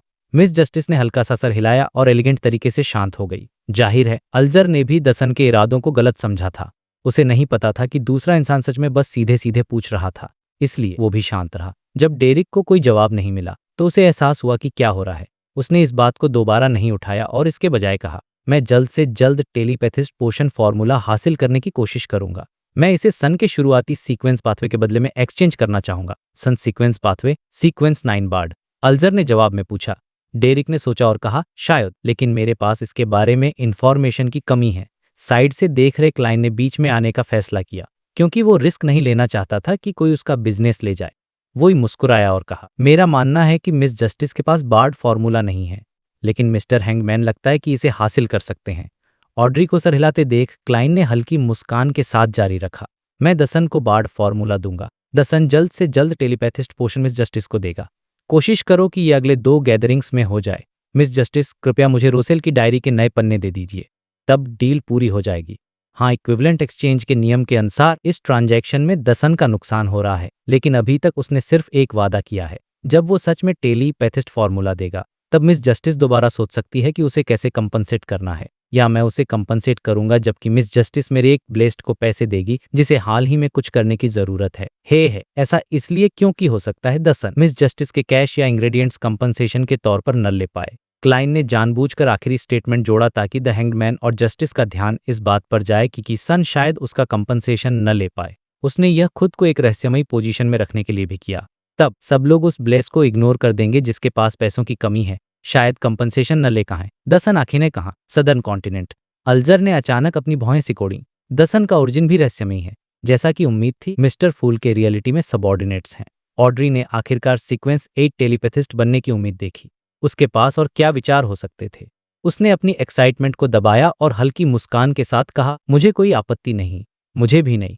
जब डेरिक ने देखा कि उसे सन पाथवे शुरुआती सीक्वेंस मिल सकता है तो उसने बिना हिचकिचाए सर हिला दिया। उसे एडिशनल कंपनसेशन की कोई परवाह नहीं थी। अल्जर, जो इस 3 तरफा डील से बाहर था, उसके पास बोलने का अधिकार नहीं था। भले ही वो बार्ड का फॉर्मूला हासिल कर सकता था, उसे भी 1 या 2 हफ्ते इंतजार करना पड़ता। उसी प्लान जिसने सफलतापूर्वक कंपनसेशन को अगली गैदरिंग या उसके बाद वाली तक टाल दिया था। उसने खुशी से अपनी हथेली आगे बढ़ाई। बार्ड फॉर्मूला सामने आ गया। मेन इंग्रेडिएंट्स, एक क्रिस्टल सनफ्लावर या एक एडल्ट फ्लिंटबर्ड का पूंछ का पंख या एक फायरबर्ड का पूंछ का पंख, एक सायरन रॉक का टुकड़ा या एक सिंगिंग सनफ्लावर। सप्लीमेंट्री इंग्रेडिएंट्स, एक मिडसमर ग्रास की पत्ती, 5 बूंदे जुलाई वाइन जूस की, एक एल्फ डार्क लीफ की पत्ती। उसने फॉर्मूला दसन के सामने भेजा और देखा कि नौजवान ने पहले अपनी भौहें सिकोड़ी और फिर रिलैक्स हो गया। हाँ, भगवान की त्यागी हुई जमीन में इंग्रेडिएंट्स अभी भी उनके प्राचीन नामों से जाने जाते होंगे। खुशकिस्मती से मेरा फॉर्मूला सीधे इटर्नल ब्लेजिंग सन से मिला था। जो ज्ञान मुझे मिला उसमें प्राचीन नाम और अलग अलग रिप्लेसमेंट्स का इस्तेमाल हुआ था। क्लाइन ने अचानक अपनी एहसास भरी नज़रें जस्टिस की तरफ डाली। ऑड्री ने दसन को फॉर्मूला याद करते हुए देखा। फिर उसने जल्दी से डायरी के वो 2 पन्ने याद किए जो उसने मेमोराइज किए थे। डायरी तुरंत पीले भूरे बकरी की खाल पर प्रकट हुई और एक झलक में क्लाइन के हाथों में आ गई। पहले की तरह उसने तुरंत पढ़ना शुरू कर दिया। 3 नवंबर, मटिल्डा 3 महीने की प्रेग्नेंट है। मुझे तो अब गांव से आने वाली मेड सर्वेंट्स भी खूबसूरत लगने लगी हैं। नहीं, मैं अपने स्टैंडर्ड्स नहीं गिरा सकता। इत्तेफाक से काउंटेस फ्लोराइस ने मुझे एक प्राइवेट पार्टी में इनवाइट किया है। 8 नवंबर, आर्च बिशप फैन एस्टिन ने मुझसे मदद मांगी।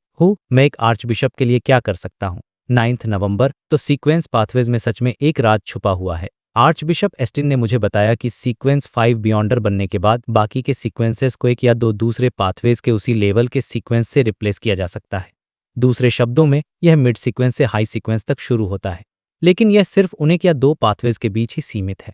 अगर इसे गलत पाथवे के पोषण से रिप्लेस किया गया तो हल्का पागलपन सबसे हल्का नतीजा है और कोई आगे एडवांस नहीं कर सकता। इस तरह कोई सीक्वेंस 4 से आगे पाथवेज को सब्स्टिट्यूट करना शुरू कर सकता है। स्लीपलेस और कॉर्प्स कलेक्टर पाथवेज, हाँ, चर्च के सेवेंट और मिस्ट्री प्रायर पाथवेज भी एक दूसरे को हाई सीक्वेंस पर सब्स्टिट्यूट कर सकते हैं। किलांगोस के मिस्टिकल आइटम में ऐसी क्या खास बात है?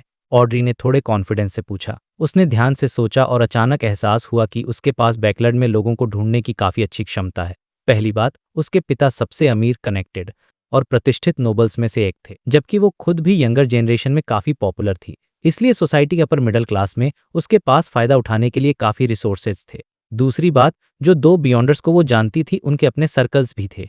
अप्रेंटिस फोर्स पहले एक क्लिनिकल डॉक्टर थी और अब एक लेखिका थी। वो लिटरेरी वर्ल्ड और पब्लिशिंग इंडस्ट्री में काफी लोगों को जानती थी। साथ ही मिडिल क्लास डॉक्टर्स के बीच भी आर्बिटर शियो डेरेचा ने लंबे समय तक मिडलोर क्लास के लोगों की मदद की थी और उनके विवादों में समझौता करवाया था। वो ईस्ट बैकलैंड बोरो में वर्किंग क्लास और माफिया के बीच भी फेमस थी। उसके पास बहुत से छुपे हुए चैनल थे। प्लस उनके जाने माने बियॉन्डर्स और उनके प्रभाव के दायरे को देखते हुए उनकी किसी इंसान को ढूंढने की क्षमता को कम नहीं समझा जा सकता था। जस्टिस के सवाल पर अल्जर ने लगभग तुरंत बिना हिचकिचाए या सोचे जवाब दिया। उस मिस्टिकल आइटम का असली नाम कोई नहीं जानता, लेकिन जो लोग इसके संपर्क में आए हैं वो इसे क्रीपिंग हंगर कहते हैं। किलांगोस हर दूसरे दिन एक जिंदा इंसान की आत्मा और मांस से इसे संतुष्ट करता है, वरना यह अपने मालिक को ही उसके बदले में खा जाता है। यह किलांगोस को ढूंढने का सबसे इंपॉर्टेंट क्लू हो सकता है, ऑड्री ने अपनी भौहें सिकोड़ते हुए कहा। उसे किसी भी ऐसे बुरे आइटम से सख्त बेचैनी और नफरत हुई जो एक जिंदा इंसान का ताज़ा खून और आत्मा चाहता था। हाँ, लेकिन एक बड़े शहर में जहां कम से कम 5 मिलियन लोग रहते हैं, कुछ आवारा लोगों के गायब होने पर ध्यान नहीं दिया जाएगा। अल्जर ने उसे याद दिलाया। जब से उसके हाथों में क्रीपिंग हंगर आया है, किलांगोस से निपटना बहुत मुश्किल हो गया है। वो पहले एक विंड ब्लेस्ड था, उसके पास पानी, हवा और मौसम से जुड़े डोमेन्स में बहुत बड़ी बियॉन्डर पावर है। लेकिन बाद में लोगों को एहसास हुआ कि वो अपने टारगेट्स को पागल कर सकता है, दूसरों के सपनों में घुस सकता, एक मृत आत्मा को शुद्ध करने के लिए रोशनी बुला सकता है, खुद को मजबूत करने के लिए गा सकता है और अपना रूप बदल सकता है। ऐसा लगभग कुछ भी नहीं है जो वो नहीं कर सकता, अल्जर ने डिटेल में डिस्क्राइब किया। हमें शक है कि यह सारे इफेक्ट्स उस मिस्टिकल आइटम क्रीपिंग हंगर से आए हैं। उसने अपनी बात पूरी भी नहीं की थी कि चुपचाप सुन रहे डेरिक बर्ग ने अचानक बोल दिया, शेफर्ड सीक्रेट सप्लिएंट और लिसनर पाथवे का सीक्वेंस 5। हम सिटी ऑफ सिल्वर के 6 सदस्यीय परिषद में एक नई एल्डर है जो एक शेफर्ड है। सन ने बताया था कि वो एक सीक्वेंस 4 एक्सपर्ट से लड़ने के लिए काफी स्ट्रांग है, खैर उसी ग्रेड के एक ईविल स्पिरिट से। क्लाइन का एक्सप्रेशन हल्का सा बदला, लेकिन यह ग्रे फॉग से ढक गया था। जस्टिस भी उस पर ध्यान नहीं दे रही थी। शेफर्ड, जस्टिस और द हैंगमैन ने एक साथ पूछा। एक की आवाज बिल्कुल कंफ्यूज थी, जबकि दूसरे की आवाज हैरान थी, जैसे उन्होंने शेफर्ड का टाइटल कहीं और सुना हो और इसके बारे में कुछ जानते हों, लेकिन असली सिचुएशन को नहीं समझते थे। यह देखकर कि सब उसे घूर रहे, डेरिक अचानक थोड़ा घबरा गया। चाहे वो कितना भी शांत, उदास और परेशान क्यों न हो, आखिर था तो वो एक लड़का ही। उसने जल्दी से हकलाते हुए समझाया, मेरा मतलब था जो गुण द हैंगमैन ने डिस्क्राइब किए वो सीक्वेंस जॉब शेफर्ड की बियॉन्डर पावर जैसे थे। हर शेफर्ड दूसरे की आत्मा को अपने शरीर में निगल सकता है, जिसमें रेट्स और इविल स्पिरिट्स भी शामिल हैं। वो इन आत्माओं को एक अनोखे तरीके से अपने काम के लिए कंट्रोल करते हैं, जिससे वो उनकी एबिलिटीज का इस्तेमाल कर सकते हैं, बिल्कुल जैसे भगवान के भेड़ों को चरने के लिए बाहर छोड़ना। इसलिए कोई नहीं जानता कि एक शेफर्ड के पास कितनी शक्तियां होती हैं। यह इस पर डिपेंड करता है कि उन्होंने कितनी बियॉन्डर आत्माओं को निगला है, और यह उन्हें बहुत डरावना बनाता है। वो लगभग एक हाई सीक्वेंस बियॉन्डर जैसे होते हैं। लेकिन कुछ लोगों को शक है कि शेफर्ड्स के लिए डिवावरिंग और ग्रेजिंग करते समय आत्माओं की संख्या की एक सीमा होती है और उनके अंदर की आत्माओं को बदला भी जा सकता है। तो शेफर्ड होने का यह मतलब है। ऑरोरा ऑर्डर के कंट्रोल में जो सीक्वेंस पाथवे है वो रहस्यमयी है।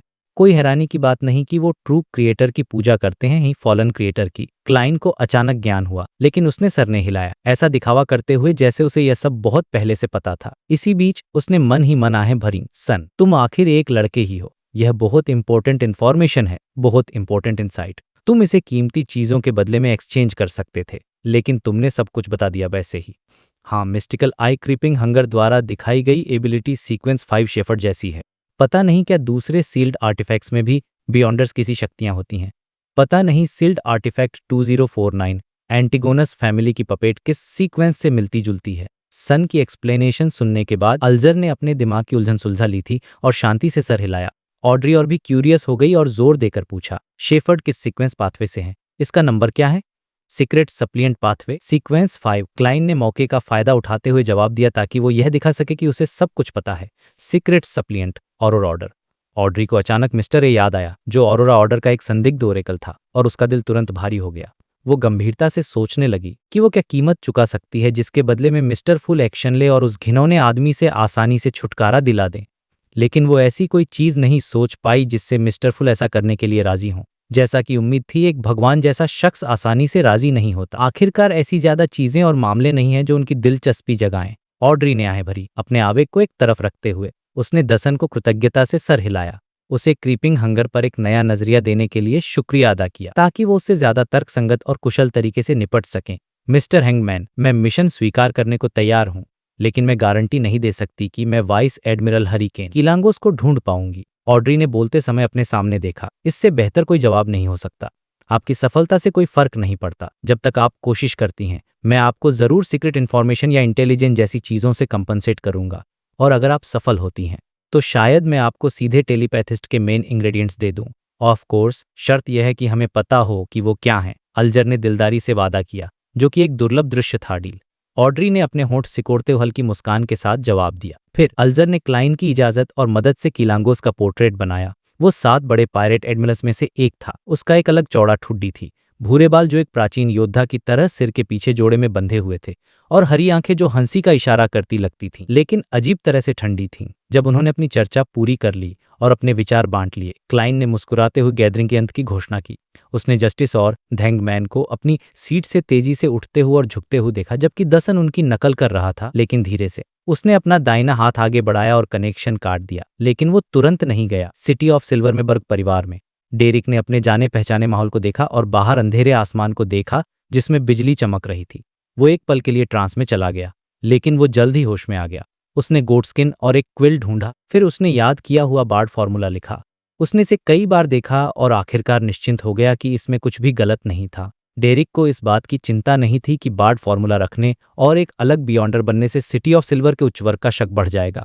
ऐसा इसलिए था क्योंकि पिछले अन्वेषण अभियानों में उन एलीट सैनिकों के सदस्य अक्सर छोड़े हुए और नष्ट शहरों के राक्षसों से कुछ फॉर्मूलाज, इंग्रेडिएंट्स और अजीब आर्टिफैक्ट्स इकट्ठे करते थे। इस प्रोसेस के दौरान यह आम बात थी कि लोग कुछ लूट प्राइवेटली रख लेते थे, जब तक इसमें कुछ ज्यादा इंपॉर्टेंट चीज शामिल न हो। कैप्टन्स और उच्च अधिकारी अनजाने में इसे नजरअंदाज कर देते थे। समय के साथ कुछ फॉर्मूलाज सिटी ऑफ सिल्वर के अंदर गैर सरकारी चैनल्स के जरिए घूमने लगे। कुछ पीढ़ी मजबूत परिवारों की नींव बन गए। सिटी ऑफ सिल्वर के आसपास के थिंग्स ऑफ द डार्क अक्षाकृत स्थिर थे। कुछ इंग्रेडिएंट्स आसानी से मिल जाते थे, जबकि कुछ सिर्फ तभी मिलते थे जब कोई स्किन की भूमि में 2 श्रापित को एक तरफ रखते हुए। डेरिक ने रहस्यमयी फूल के निर्देशों को याद किया, इसलिए अपने सादे से बेडरूम में उसने अपना सिर झुकाया और सादगी से प्रार्थना की, वो फूल जो इस युग का नहीं है, ग्रे फॉग के ऊपर का रहस्यमयी शास्क, येलो और ब्लैक का राजा जो गुड लक का मालिक है। जोटून एक बहुत प्राचीन भाषा थी। इसमें रिचुअल्स, प्रार्थनाओं और स्पेल कास्टिंग के लिए जरूरी रहस्यमयी गुण थे, इसलिए डेरिक को इनकेंटेशंस को प्राचीन हर्मीस में बदलने की जरूरत नहीं थी। वो फूल जो इस युग का नहीं है। लंबी कांस की मेज पर मान सम्मान की सीट पर बैठे क्लाइन ने अचानक अपने कानों में गूंजती प्रार्थनाएं सुनी। फिर उसने सन के अनुरूप लाल सितारे को टिमटिमाते हुए देखा। उसने इसे छूने की कोशिश नहीं की, लेकिन अगली गैदरिंग से 10 मिनट पहले उसे जवाब देने की प्लानिंग की ताकि सिटी ऑफ सिल्वर का नौजवान अकेले रहने की तैयारी कर ले। सबसे इंपॉर्टेंट हिस्सा उसके लिए समय और तारीख के बदलाव से बचना था, ताकि फूल की शक्तिशाली इमेज को नुकसान पहुंचने की संभावना कम हो जाए। जब उसने यह कन्फर्म कर लिया, क्लाइन ने खुद को स्पिरिचुअलिटी से लपेटा और एक उतराई को प्रेरित किया। अपने कमरे में लौटकर क्लाइन ने स्पिरिचुअलिटी की दीवार हटाई और थोड़ा आराम किया। फिर वो दोबारा बाहर जाने के लिए तैयार हो गया। उसके लिए सीयर की भूमिका निभाना जरूरी नहीं था और उसे डिविनेशन क्लब की अपनी ट्रिप को अपने डेली शेड्यूल में फिक्स करने की जरूरत नहीं थी। वो सिर्फ कभी कभी कुछ एक्स्ट्रा पॉकेट मनी कमाने और एक नाइट हॉक के तौर पर अपनी निगरानी पूरी करने के लिए जाता था। शुरू में क्लाइन पूरी दोपहर आलसी करना चाहता था, लेकिन उसे अचानक कुछ ऐसा याद आया जो उसने अभी तक नहीं किया था। इसलिए उसके पास खुद को इकट्ठा करने के अलावा कोई चारा नहीं था।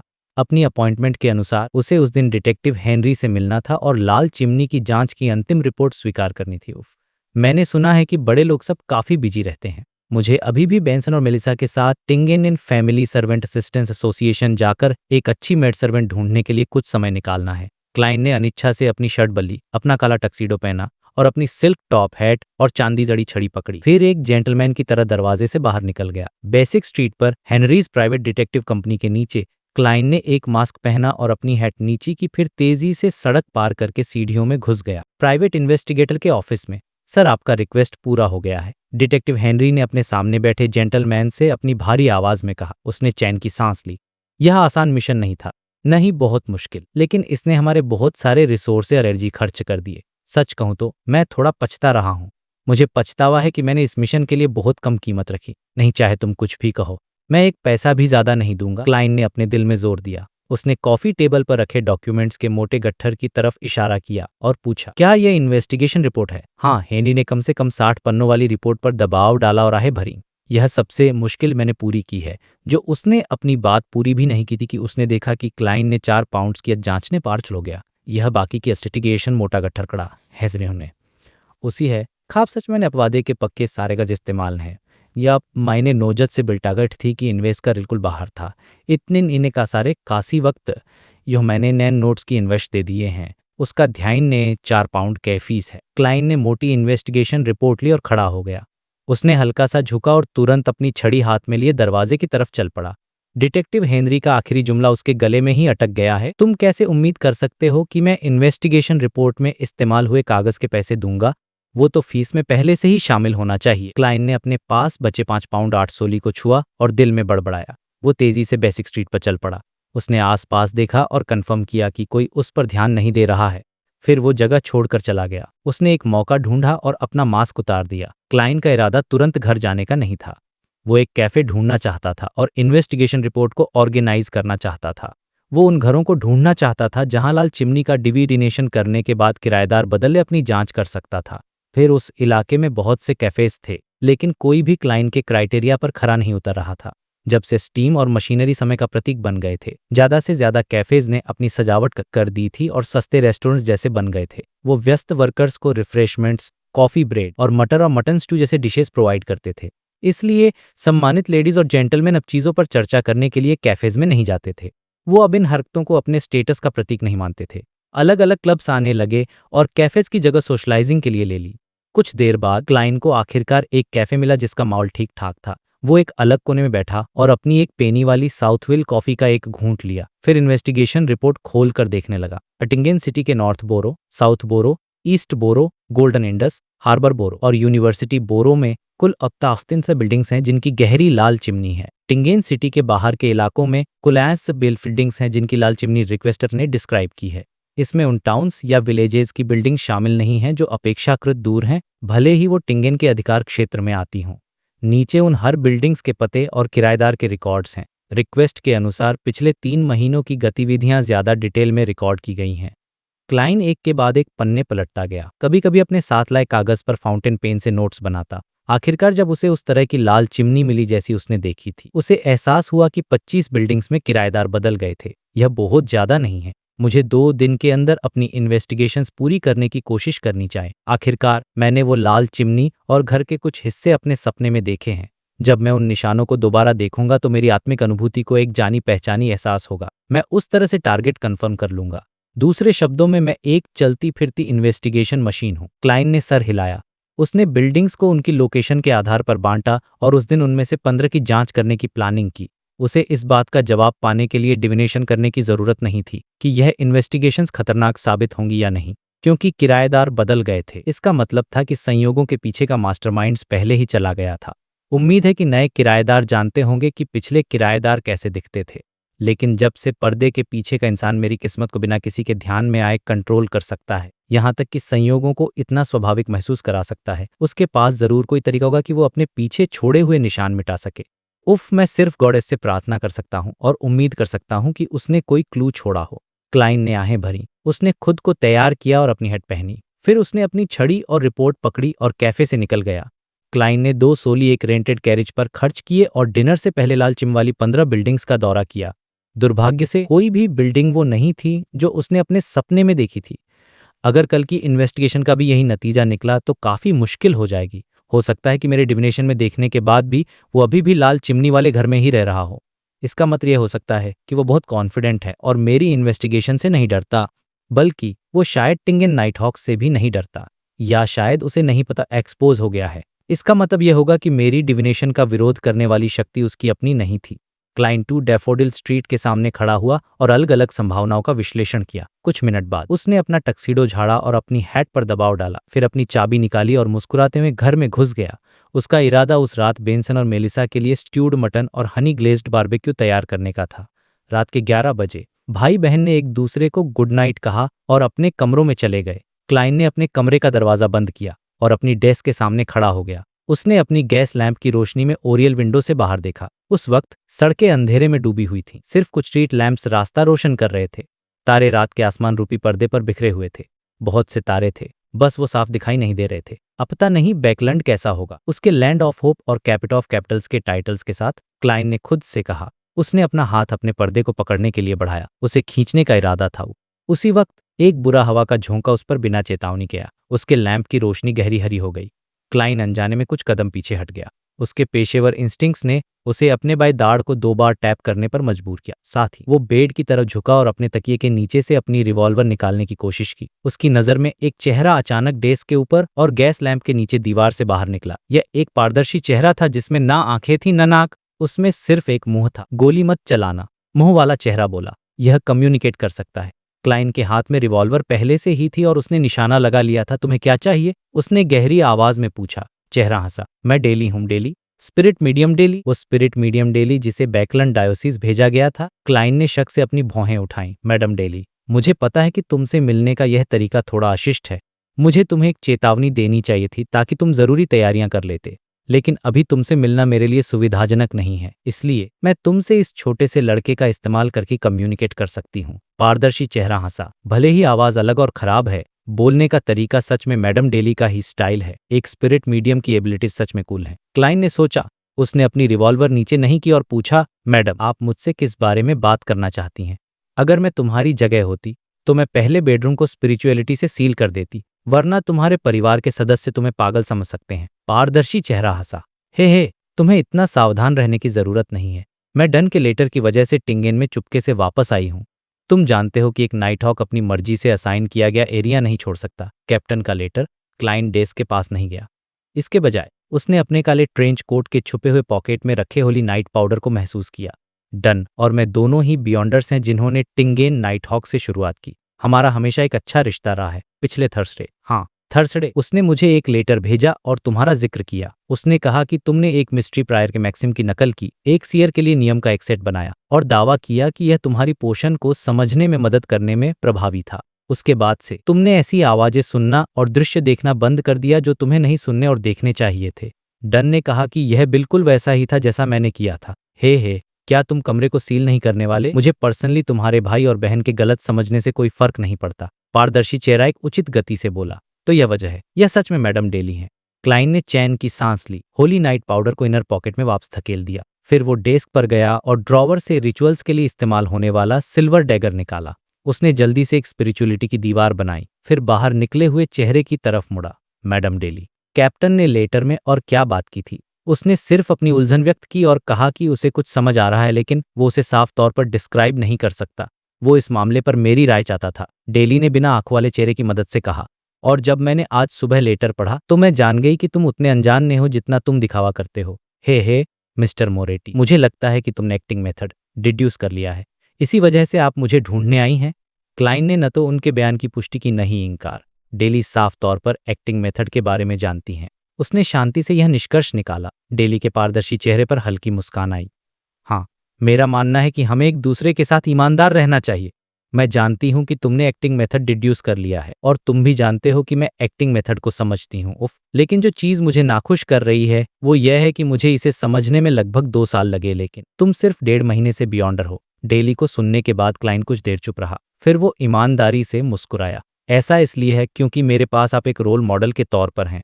वो कहना चाहता था कि वो जायंट्स के कंधों पर खड़ा है, लेकिन आखिरकार उसने एम्परर रॉसेल को कन्वर्सेशन में आने का मौका नहीं देने का फैसला किया। क्लाइन के जवाब ने डेली को हंसा दिया। सिर्फ मुंह वाले पारदर्शी चेहरे ने कहा, भले ही तुमने मिस्ट्री प्रॉयर्स के मैक्सिम से इंस्पिरेशन ली और अपने थ्योरीज को मेरे अनुभव और परफॉर्मेंस से कंफर्म किया, तुमने सिर्फ 1 महीने में एक्टिंग मेथड को समझ लिया और अपना खुद का सीयर प्रिंसिपल बना लिया। इससे पता चलता है कि तुम्हारे पास अद्भुत बुद्धि और एक खुला दिमाग है। क्लाइन उस टॉपिक पर नहीं उलझा जिससे उसे शर्मिंदगी होती, बल्कि उसने जवाब में पूछा, मैडम, क्या चर्च के हायर अप्स इस तथाकथित एक्टिंग मेथड के बारे में जानते हैं? बिना शक के वो इसे बहुत साफ तौर पर समझते हैं। मैंने एक बार चर्च में ऐतिहासिक जानकारी पढ़ी थी और उन लोगों की कहानियां ढूंढी थी जिन्होंने नियमों को नजरअंदाज किया और तेजी से आगे बढ़े। मुझे एहसास हुआ कि ऐसे कई नाइटहॉक्स और बिशप्स थे। मैं भी सबसे अनोखी नहीं हूँ, लेकिन उनका अंजाम डेली जानबूझकर रुकी और उसकी आवाज अचानक भारी हो गई। उनका अंजाम कैसा था? क्लाइन ने अपने दिल में एक खिंचाव महसूस करते पूछा। कहीं ऐसा तो नहीं कि church of Evernight acting method को किसी शैतान या बुरे देवता का बहकावा मानता है? पारदर्शी चेहरा अचानक हंसा। उनका अंजाम काफी अच्छा था, कुछ को छोड़कर जो कंट्रोल खो बैठे या बियॉन्डर घटनाओं में शहीद हो गए। बाकी सब कम से कम आर्च बिशप्स या हाई रैंकिंग डीकन्स बन गए। उनमें से ऐसे एक्सपर्ट्स भी हैं जो सफलतापूर्वक हाई सीक्वेंस बियॉन्डर्स बन गए हैं। चर्च ऑफ गॉडेस में सीक्वेंस 4 और सीक्वेंस 3 को सेंट्स कहा जाता है, जबकि सीक्वेंस 2 और सीक्वेंस 1 को ग्राउंडेड एंजल्स कहा जाता है। ऑफ कोर्स हर एंजेल कभी न कभी एक सेंट था। मैडम डेली, आपने जानबूझकर मुझे पहले डराने की कोशिश की। क्लाइन के होठों का कोना थोड़ा हिला, फिर उसने अपने शक को बिना छुपाए पूछा। जब से चर्च ने एक्टिंग मेथड को मास्टर कर लिया है, तो उन्होंने हर नाइट हॉक को क्यों नहीं बताया? भले ही यह हर नाइट हॉक को कंट्रोल खोने से नहीं रोकेगा, लेकिन यह निश्चित रूप से संभावना को कम करेगा और अनावश्यक नुकसान को कम करेगा। पारदर्शी चेहरे पर एक उदासी का भाव आ गया। मुझे भी नहीं पता क्यों। उन्होंने मुझे बताया कि जब मैं एक आर्चबिशप या हाई रैंकिंग डीकन बन जाऊंगी, तब मुझे इस राज का पता चलेगा। मैं आज यहाँ इसलिए आई हूँ क्योंकि मैं चाहती हूँ कि तुम अपनी स्पेशल रिक्वेस्ट देने से पहले डन को एक्टिंग मेथड के बारे में ज्यादा साफ तौर पर बता दो। क्लाइन इतना बेवकूफ नहीं था कि वो पूछे कि वो खुद ऐसा क्यों नहीं कर सकती। इसके बजाय उसने सोचते हुए कहा, एक बार चर्च द्वारा ध्यान दिए जाने के बाद किसी को एक्टिंग मेथड के बारे में किसी को न बताने की कसम खानी पड़ती है। हाँ, तुम्हें गॉडेस के पवित्र वस्तुओं के सामने यह करना होगा और उनके नाम पर कसम खानी होगी। इसमें काफी बंधन शक्ति होती है। मुझ पर विश्वास करो, तुम निश्चित रूप से उल्लंघन का परिणाम नहीं जानना चाहोगे। मैं इसके बारे में सिर्फ उन लोगों से बात कर सकती हूँ जिन्होंने एक्टिंग मेथड को मास्टर कर लिया है, जैसे तुम। तुम्हारे जवाब देने से पहले ही तुम्हारे बॉडी लैंग्वेज ने मुझे जवाब दे दिया था, इसलिए मैंने यह शब्द कहने की हिम्मत की। डेली ने उस डरावने चेहरे से आंखें भरवाईं। वो एक पल रुकी और फिर बोली, मैंने उस वक्त एक्टिंग के सार को सिर्फ हल्का सा समझा था और पोषण को बहुत जल्दी डाइजेस्ट कर लिया था। हाँ, चर्च के हायर अप्स में पोषण के कंट्रोल को डिस्क्राइब करने के लिए डाइजेस्टिंग शब्द का इस्तेमाल बहुत उचित है। वैसे भी कसम लेने से पहले और एक्टिंग मेथड के बारे में पता चलने से पहले मुझे इसकी साफ समझ नहीं थी, इसलिए मैं इसे डन और दूसरों को सही तरह से एक्सप्लेन नहीं कर सकती थी। मैंने पहले हार मान ली थी। मैंने कभी नहीं सोचा था कि मैं तुमसे मिलूंगी। एक अजीब अद्भुत जो स्पेशल एप्लीकेशन देने से पहले एक्टिंग को साफ तौर पर समझ सकता है, नहीं एक जीनियस। तो आप मुझे ऐसे देखती हैं, मैडम? क्लाइन के मुंह का कोना हिला, फिर उसने गंभीरता से वादा किया, मेरा इरादा पहले से ही कैप्टन को अपनी स्पेशल एप्लीकेशन के जरिए एक्टिंग मेथड के अस्तित्व के बारे में याद दिलाने का था। आपकी एक्सप्लेनेशन के साथ मुझे और चिंता करने की जरूरत नहीं है। बहुत अच्छा, तुम बहुत दयालु लड़के हो। डेली की आवाज आराम से भरी थी। मैडम, आप मुझसे सिर्फ 2 से 3 साल ही बड़ी हैं। क्लाइन ने मन ही मन उसके शब्दों में गलती बताई। उसके आगे कुछ बोलने से पहले ही पारदर्शी डरावना चेहरा बोलता रहा, अगर तुम्हें कोई प्रॉब्लम हो या किसी चीज की जरूरत हो तो तुम मुझे एक लेटर लिख सकते हो। मेरा इंतजार करो। है, जब मैं एक आर्चबिशप या एक हाई रैंकिंग डीकन बन जाऊंगी जिससे मुझे यह समझने की इजाजत मिलेगी कि चर्च एक्टिंग मेथड को क्यों छुपाता है, तब मैं तुम्हें इशारा दूंगी कि यह अच्छी चीज है या बुरी। क्लाइन अचानक जोश में आ गया और उसने बिना हिचकिचाए पूछा, मैडम आपका एड्रेस क्या है? उसके लिए जितनी ज्यादा मदद मिले उतना ही अच्छा था। प्लस वो एक काफी शक्तिशाली स्पिरिट मीडियम थी। यह देखकर कि क्लाइन ने इस आइडिया का बिल्कुल विरोध नहीं किया। डेली थोड़ी देर चुप रही और फिर हंसी। हमारी कम्युनिकेशन पोस्ट ऑफिस के जरिए नहीं होनी चाहिए, क्योंकि हम नॉर्मल लेटर्स का इस्तेमाल करेंगे। यह बहुत खतरनाक है। मैं तुम्हें एक अपेक्षाकृत आसान रिचुअलिस्टिक मैजिक सिखाऊंगी। तुम इसका इस्तेमाल एक विशेष स्पिरिट को बुलाने के लिए कर सकते हो जो मेरी है। लेटर उसे दे देना और वो उसे सही तरह से मुझ तक पहुंचा देगी। यह टेलीग्राम से तेज नहीं होगा, लेकिन यह स्टीम लोकोमोटिव से तेज है। अगर तुम दोपहर में एक मैसेज भेजोगे तो मुझे वो मैसेज उसी रात बैकलैंड में मिल जाएगा। क्लाइन ने उसे पूरे ध्यान से सुना। उसने हल्का सा सर हिलाया। एक बहुत व्यवहारिक रिचुअलिस्ट मैजिक। डेली हंसी। इस रिचुअलिक मैजिक की अनोखापन यह है कि तुम खुद से प्रार्थना करते हो, अपनी ही स्पिरिचुअलिटी से शक्ति प्राप्त करते हो, बिना किसी देवता के जरिए। इसलिए यह काफी गुप्त है, लेकिन यह बहुत शक्तिशाली नहीं है। पहले तुम अनुरूप डोमेन में एक जड़ी बूटी और एसेंशियल ऑयल चुनते हो। यह नॉर्मल रिचुअलिस्टिक मैजिक से अलग नहीं कि तुम्हें सिर्फ उस कैंडल की जरूरत जो तुम्हें रिप्रेजेंट करती है। फिर स्पेल के बारे में 3 हिस्से हैं। पहला हिस्सा मैं है प्राचीन हर्मिस जोटुन ड्रैगोनिश या एल्विश में मैं चिल्लाओ। दूसरा हिस्सा मैं अपने नाम पर बुलाता हूं है, वो हिस्सा हर्मीस में कहा जा सकता है। तीसरा हिस्सा बुलाए जाने वाले ऑब्जेक्ट का सटीक विवरण है। मिसाल के तौर पर तुम भविष्य में इसका इस्तेमाल करोगे। वो स्पिरिट जो बेमोल घूमती है, वो हायर डायमेंशनल प्राणी जिसे एक इंसान आदेश देता है, वो संदेशवाहक जो डेली सिमोन का है, हायर डायमेंशनल। मिस्टिसिज्म में इसे आमतौर पर स्पिरिट वर्ल्ड कहा जाता है। क्लाइन ने रिचुअल प्रोसीजर का विश्लेषण करते हुए याद किया। उस पहलू में उसे मुश्किल से ही एक एक्सपर्ट माना जा सकता था। इस तरह के रिचुअलिस्टिक मैजिक का फायदा यह है कि यह एक देवता को बुलाने से बचता है, लेकिन पूरी तरह से एक इंसान की शक्ति पर निर्भर करता है। यह एक देवता के विशेष डोमेन द्वारा लगाए गए बंधनों के बिना अलग जादुई प्रभाव हासिल करता है। शमशान की शक्ति में है कमसार के लिए कमजोर नतीजा और शक्तिशाली के लिए शक्तिशाली नतीजा। क्लाइन को लगा कि उसने एक बार फिर नया मिस्टिज्म ज्ञान प्राप्त किया है, जिसके संपर्क में वो अपने वर्तमान सीक्वेंस पर कभी नहीं आ पाता। डेली ने डिस्क्रिप्शन को कई बार दोहराया और गंभीरता से जोर दिया। याद रखना, बुलाए जाने वाले ऑब्जेक्ट का असली विवरण मत बदलना, वरना रिचुअल आसानी से एक भयानक राक्षस को आकर्षित कर सकता है। ठीक है। क्लाइन ने ईमानदारी से सर हिलाया। साथ ही उसे अचानक कुछ सूझा, अगर मैं बुलाए जाने वाले ऑब्जेक्ट का विवरण बदलकर वो फूल जो इस युग का नहीं है, ग्रे फॉग के ऊपर का रहस्यमयी शासक, येलो और ब्लैक का राजा जो गुड लक का मालिक है, कर दूं, तो क्या समन होगा? क्या यह बिल्कुल बेकार होगा, या ग्रे फॉग अचानक उतर आएगा, या मुझे उस रहस्यमयी स्पेस में जवाब देना पड़ेगा? क्या यह मुझे ग्रे फॉग के ऊपर की दुनिया से और शक्ति लाने में मदद करेगा? क्या इससे एक भयानक चेन इफेक्ट होगा? क्लाइन को म्यूटेटेड सन सेक्रेड एम्ब्लेम के साथ अपने एक्सपेरिमेंटेशन के बाद अभी भी डर के निशान महसूस हो रहे थे। आखिर में उसने अपने इरादे का पालन किया और ग्रे फॉग के ऊपर डिवाइन करने की प्लानिंग की। फिर फैसला करेगा कि उसे यह कोशिश करनी चाहिए नहीं, या उसने सोचा और दिलचस्पी से पूछा, मैडम, अगर कोई एक्टिंग मेथड का सख्ती से पालन करे तो सीक्वेंस 8 से सीक्वेंस 7 तक जाने में कितना समय लगता है, और सीक्वेंस 7 से सीक्वेंस 6 तक कितना?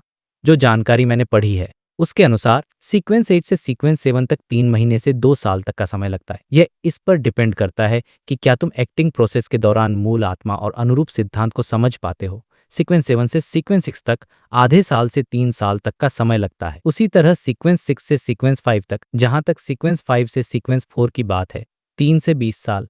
डेली ने मोटे तौर पर डिस्क्राइब किया। क्लाइन अचानक मुस्कुराया। तो मैडम, क्या आप पहले से ही सीक्वेंस 6 पर हैं? उसने डन से सुना था कि डेली ने सीक्वेंस 9 कॉर्प्स कलेक्टर से सीक्वेंस 8 ग्रेवडिगर तक 1 साल का समय लिया था। फिर ग्रेवडिगर से सीक्वेंस 7 स्पिरिट मीडियम उसने 1 और साल लिया। वो 5 साल से बियॉन्ड डर थी। दूसरे शब्दों में, डेली लगभग 3 साल तक स्पिरिट मीडियम के स्टेज पर थी। हाँ, यही वजह है कि मुझे बैकलैंड डायोसीज में ट्रांसफर किया गया। डरावने पारदर्शी चेहरे ने साफ साफ जवाब दिया। मेरा वर्तमान पेशा एक स्पिरिट गाइड है, लेकिन मुझे स्पिरिट मीडियम नाम ज्यादा पसंद है। ठीक है, यह छोटा सा लड़का थक रहा है, मुझे जाना होगा। ऐसी परिस्थितियों में मैं भगवान तुम्हारा भला करे नहीं कहूंगी। Sweet dreams. क्लाइन ने अपनी छाती पर हाथ रखा, मुस्कुराया और झुका। नहीं, आज रात कोई स्वीट ड्रीम्स नहीं होंगे। मुझे बैकलैंड वापस जाना है। यह एक खुशनुमा अनुभव नहीं है। यह किसी ऐसे इंसान के रिश्ते में होने जैसा है जिसे तुम पसंद नहीं करते। डेली की आवाज धीमी हो गई और बिना आंखों या नाक वाला पारदर्शी चेहरा धीरे दीवार में वापस सिकुड़ गया, बिना कोई निशान छोड़े। गैस लैंप की रोशनी अचानक तेज हो गई और उदासी हवा गायब हो गई। क्लाइन, जिसने पूरे समय अपनी स्पिरिट विजन एक्टिवेट रखी थी, बदलाव को हक्का बक्का देखता रहा। उसे होश में आने में थोड़ा समय लगा। स्पिरिट मीडियम नहीं, स्पिरिट गाइड बहुत प्रभावशाली है। यह सच में एक संदेशवाहक को कॉन्जर कर सकता है। पता नहीं मेरे सीक्वेंस 7 और सीक्वेंस 6 की स्पेशलिटी क्या है, उसने खुद से कहा। फिर उसने जल्दी से स्पिरिचुअल दीवार को हटाया, अपने बेडरूम की गैस लैंप बंद की और चुपचाप अंधेरे में लेट गया। उसका उस रात ग्रे फॉग के ऊपर की दुनिया में जाने का कोई इरादा नहीं था, बस इस डर से कि डेली अचानक वापस आ जाए। डन स्मिथ के क्लासिक शब्द कहे, ओह हाँ, मैं एक चीज भूल गई। जब ऐसा होगा तब मैं उसे मौत से भी शांत नहीं कर पाऊंगा।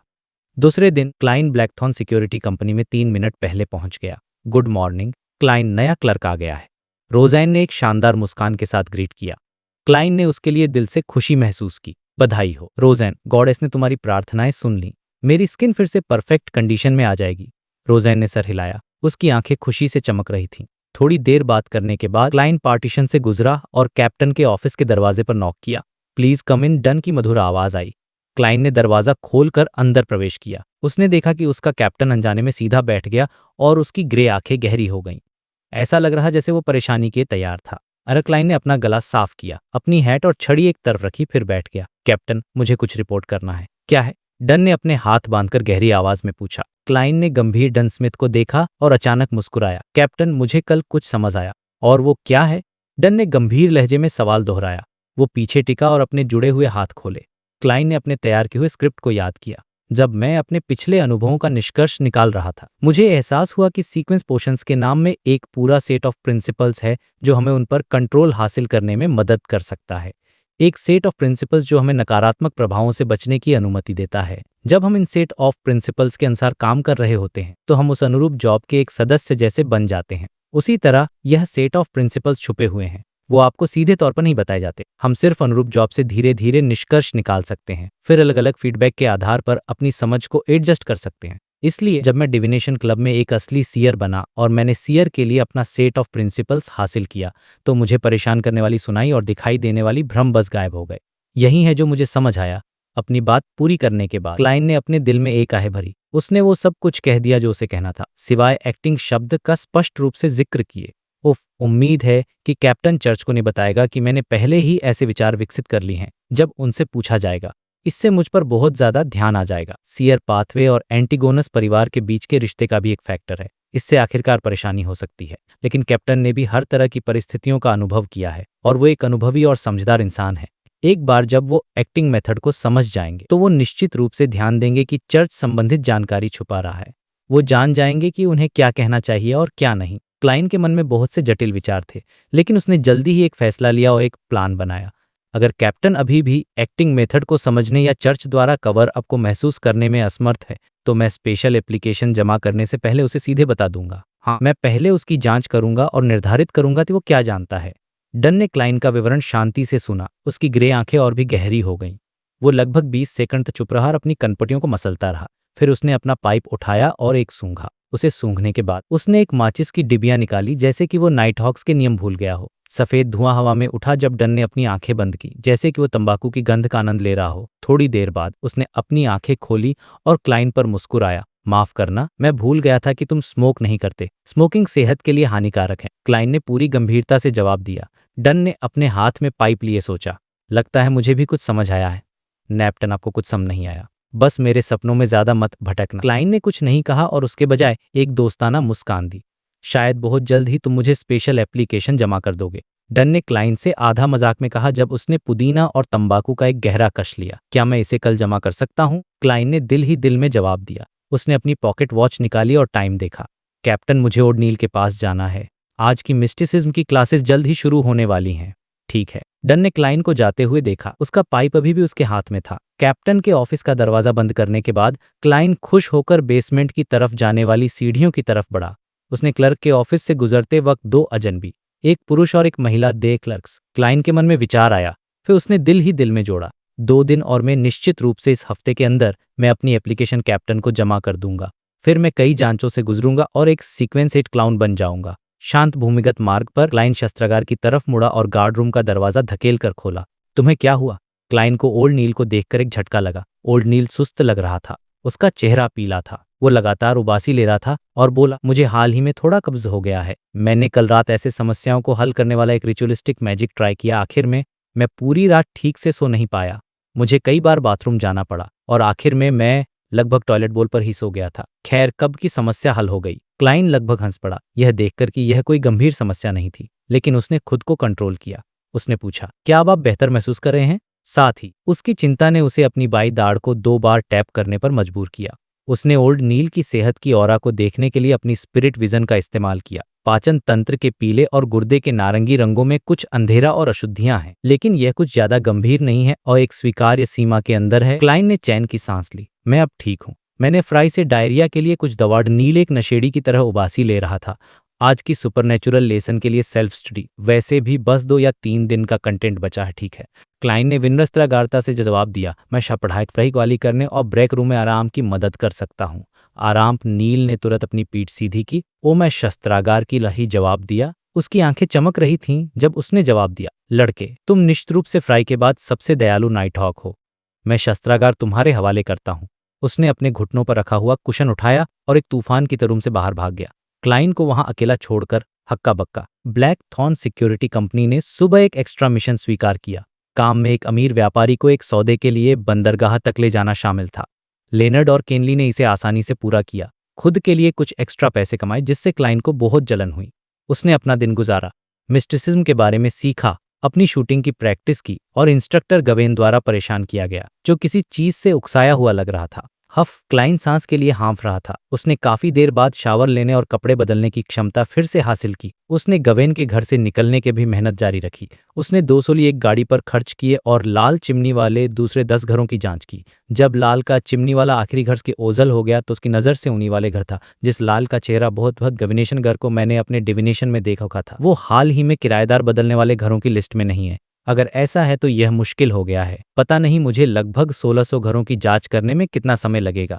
मैं इस तरह के काम के लिए कोई मदद नहीं मांग सकता। आखिरकार सिर्फ मुझे ही अपनी स्पिरिचुअलिटी से जानी पहचानी एहसास होगा जब मैं टारगेट को देखूंगा। हिम्मत मत हारो, हार मत मानो। मैं जब भी फ्री टाइम मिलेगा जांच जारी रखूंगा। मैं इसे 3 महीनों के अंदर नहीं 2 महीनों में पूरा करने की कोशिश करूंगा। क्या पता टारगेट कल की जांच में ही मिल जाए और मैं वापस आकर मटेरियल को ऑर्गेनाइज करूंगा और सेक्टर्स की दूरी के अनुसार एक रूट प्लान करूंगा। क्लाइन ने को प्रेरित किया, अपनी उदासी की भावनाओं को दूर भगाया।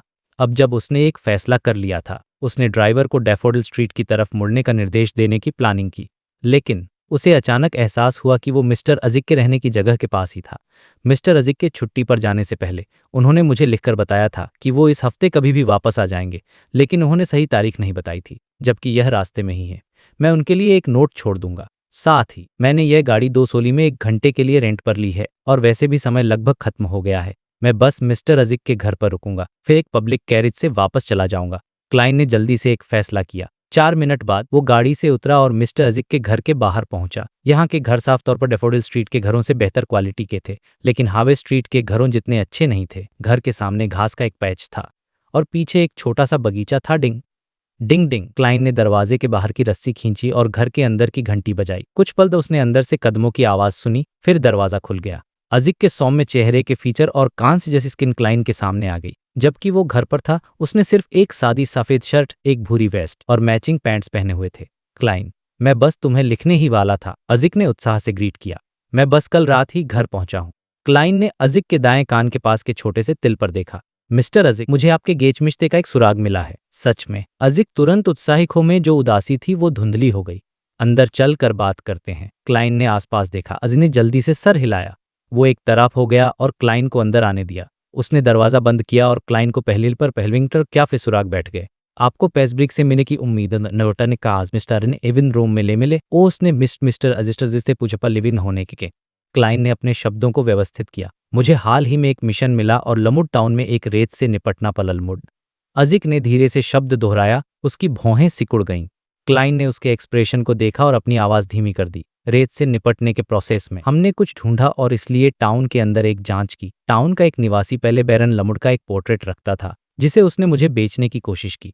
मैंने क्यूरियोसिटी के कारण पोर्ट्रेट देखने के लिए कहा और पाया कि उस व्यक्ति के चेहरे के फीचर आपके जैसे थे। बालों के अलावा उसके पास भी कान के पास वही तिल था, वही स्थान, वही आकार। मेरी पूछताछ के तहत उस आदमी ने मुझे बताया कि पोर्ट्रेट लगभग 40 साल पुराना था, लेकिन पोर्ट्रेट में जो व्यक्ति था वो निश्चित रूप से छोड़े हुए किले से आया था। यह किले से खुदाई किए गए प्राचीन पोर्ट्रेट की एक प्रकृति थी। आपको पता होना चाहिए कि हम जैसे अनोखी क्षमताओं वाले लोग कम या ज्यादा बता सकते हैं कि कोई झूठ बोल रहा है या नहीं। इससे मुझे पता चला कि वो आत बांधे को जिक अपने आगे झुका जब वो क्लाइन देर चुप रहा। 5 मिनट बाद उसने आदमी झूठ नहीं बोलना ही। उसने सांस छोड़ी। आपके विवरण ने मुझे कुछ याद नहीं दिलाया। शायद मुझे खुद छोड़े हुए किले का दौरा करना चाहिए। क्या आप मुझे वहां ले जा सकते हैं? यह मेरा सौभाग्य होगा, क्लाइन ने जवाब दिया। लेकिन मुझे पहले घर जाना होगा। मैं नहीं चाहता कि मेरे भाई बहन चिंता करें। कोई प्रॉब्लम नहीं। अजिक उठ खड़ा हुआ। 2 डैफोडिल स्ट्रीट। क्लाइन ने अजिक को सर हिलाकर इशारा किया और तेजी से अपने घर के दरवाजे तक गया। चाबियां निकाली और दरवाजा खोला। मेलिसा पहले से ही घर पर थी, इसलिए उसने दरवाजे के लॉक की आवाज सुनी और जल्दी से किचन से बाहर निकलकर लिविंग रूम में आई। क्लाइन को देखकर उसने खुशी से चमकती आंखों से कहा, मैं ग्रोसरी ले आई। चिकन, आलू, प्याज, मछली, शलगम और मटर हैं। मैंने एक छोटा सा शहद का जार भी खरीदा है। सिस, क्या तुम भी कभी भी लग्जरी की आदत डाल रही हो? क्लाइन हंसा। आज रात डिनर तुम्हें तैयार करना होगा। मुझे काउंट मत करना क्योंकि मैं टाउन से बाहर जाऊंगा। हो सकता है सुबह तक न लौटूं। हाँ, मैं खोई यूनिवर्सिटी के हिस्ट्री डिपार्टमेंट के टीचर मिस्टर अजिक के लिए एक काम कर रहा हूँ। बोलते हुए वो एक तरफ मुड़ा और बाहर इंतजार कर रही गाड़ी की तरफ इशारा किया। मेलिसा के होंठ 2 बार खुले और बंद हुए, फिर उसने उन्हें सिकोड़ लिया और कहा, ठीक है। क्लाइन ने अपनी बहन को विदा किया और चला गया। वो अजिक द्वारा किराए पर ली गई गाड़ी में बैठा और 2 घंटे 40 का सफ़र करके लमुड टाउन पहुंचा। उस लगभग 9 बज चुके थे। आसमान अंधेरा था और वो सिर्फ लाल चांदनी और बादलों से छनकर आती टिमटिमाती तारों की रोशनी पर ही निर्भर थे, उन इलाकों को रोशन करने के लिए जहां स्ट्रीट लैंप्स नहीं थे। ड्राइवर को टाउन में इंतजार करने का निर्देश देने के बाद क्लाइजिक को पुराने छोड़े हुए किले की तरफ ले गया। चलते चलते उसने महसूस किया कि अजिक तेजी से चल रहा था, यहाँ तक कि उसे आगे रहने के लिए थोड़ा दौड़ना पड़ रहा था। आखिर में अजिक ही रास्ता दिखा रहा था। क्लाइन शुरू में कुछ कहना चाहा था, लेकिन उसने अजिक के गंभीर चेहरे और कसकर बंद होंठों को देखकर चतुराई से अपनी बात निगल ली। इस रफ्तार से वो जल्दी ही पुराने किले में पहुंच गए। किला जो लगभग एक खंडहर था, चारों दिशाओं में फैला हुआ, जबकि उसकी चोटी सुनसान, जंगली, डरावनी और अंधेरी लग रही थी। अजिक ने पुराने किले को देखा, एकदम धीरे ले वो वहां रुक गया और उसकी नजर गहरी लेकिन खोई हुई लग रही थी, जैसे कि वो सपनों और हकीकत के बीच मंडरा रहा हो। अचानक वो दर्द से करा उठा, अपना हाथ उठाकर अपनी माथे को दबाने लगा, जबकि उसके मसल्स दर्द से अजीब हो गए थे। मिस्टर, आप ठीक हैं? क्लाइन ने सावधानी से पूछा और अपनी स्पिरिट ने एक्टिवेट की। जब वो किराए की गाड़ी में थे, डैफोडिल स्ट्रीट से लमुट टाउन जाते हो, उसने एक सिक्का उछाल का एक छोटा सा डिविनेशन किया था कि उनके सफर में कोई खतरा होगा या नहीं। लेकिन उसे विश्वास था कि डिविनेशन सर्वशक्तिमान नहीं होता, और उसने किसी भी गलतफहमी से बचने के लिए अपनी सुरक्षा बनाए रखी। प्लस अजिक काफी रहस्यमयी था, कोई उसके अतीत के बारे में नहीं जानता था, और यह अनिश्चित था कि अगर वो अपने अतीत से जुड़ी किसी घटना से उकसाया जाए तो वो कैसे प्रतिक्रिया देगा। सावधानी और चिंता पूरे सफर में क्लाइन के साथ रही। अजिक ने तुरंत जवाब नहीं दिया, लेकिन दर्द भरे चेहरे के साथ 2 कदम और आगे बढ़ाया। उसने अपना हाथ जो माथे पर था ढीला किया, फिर उसने एक सपने जैसी आवाज में आगे इशारा किया। मैंने यह पुराना किला अपने सपने में देखा है। एक तब यह अभी भी पूरा था, और बड़ी दीवार और एक ऊंची चोटी के साथ। मुझे याद है कि वहां एक अस्तबल था, कुआं, और वहां एक बैरक्स था। वहां एक बगीचा था जिसका इस्तेमाल आलू और शकरकंद उगाने के लिए होता था। मुझे याद है कि वहां एक ट्रेनिंग फील्ड था। मेरा बच्चा, वो एक लड़का था, वो सिर्फ 7 या 8 साल का था, लेकिन उसे अपने से लंबी एक चौड़ी तलवार खींचकर दौड़ना पसंद था। उसने कहा था कि जब वो बड़ा होगा तो वो एक नाइट बनना चाहता है। मेरी पत्नी हमेशा इस बात की शिकायत करती थी कि किले में बहुत अंधेरा रहता है। उसे धूप पसंद थी, गर्मी। क्लाइन ने उसके एनर्जी फील्ड के रंग को देखा, और जो आदमी ने कहा उससे उसके रोंगटे खड़े हो गए। वो थोड़ा भावुक भी, जैसे कि वो खुद एक पैरानॉर्मल कहानी का अनुभव कर रहा हो। पुराना किला सच में मिस्टर अजिक से जुड़ा हुआ है? क्या वो सच में पहली पीढ़ी का बैरन लमुड़ हो सकता है, एक ट्रांसेंडेंटल प्राणी जो 1400 साल से जिंदा है?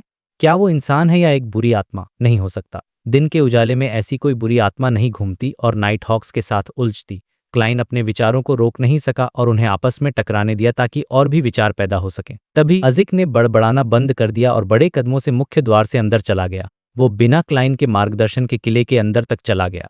उसने छुपे हुए गियर को जानी पहचानी अंदाज से ढूंढा और गुप्त द्वार खोलकर बेसमेंट में घुस गया, अपनी छड़ी को कसकर पकड़े हुए। क्लाइन अजिक के पीछे चला। वो सीढ़ियों से नीचे उतरे और उस जगह पर वापस आ गए जहां एक कॉफिन था। पिछली बार के विपरीत कॉफिन बंद था और वो गर्म और शुद्ध एहसास चला गया था। कॉफिन बंद है, फ्राई ने किया होगा।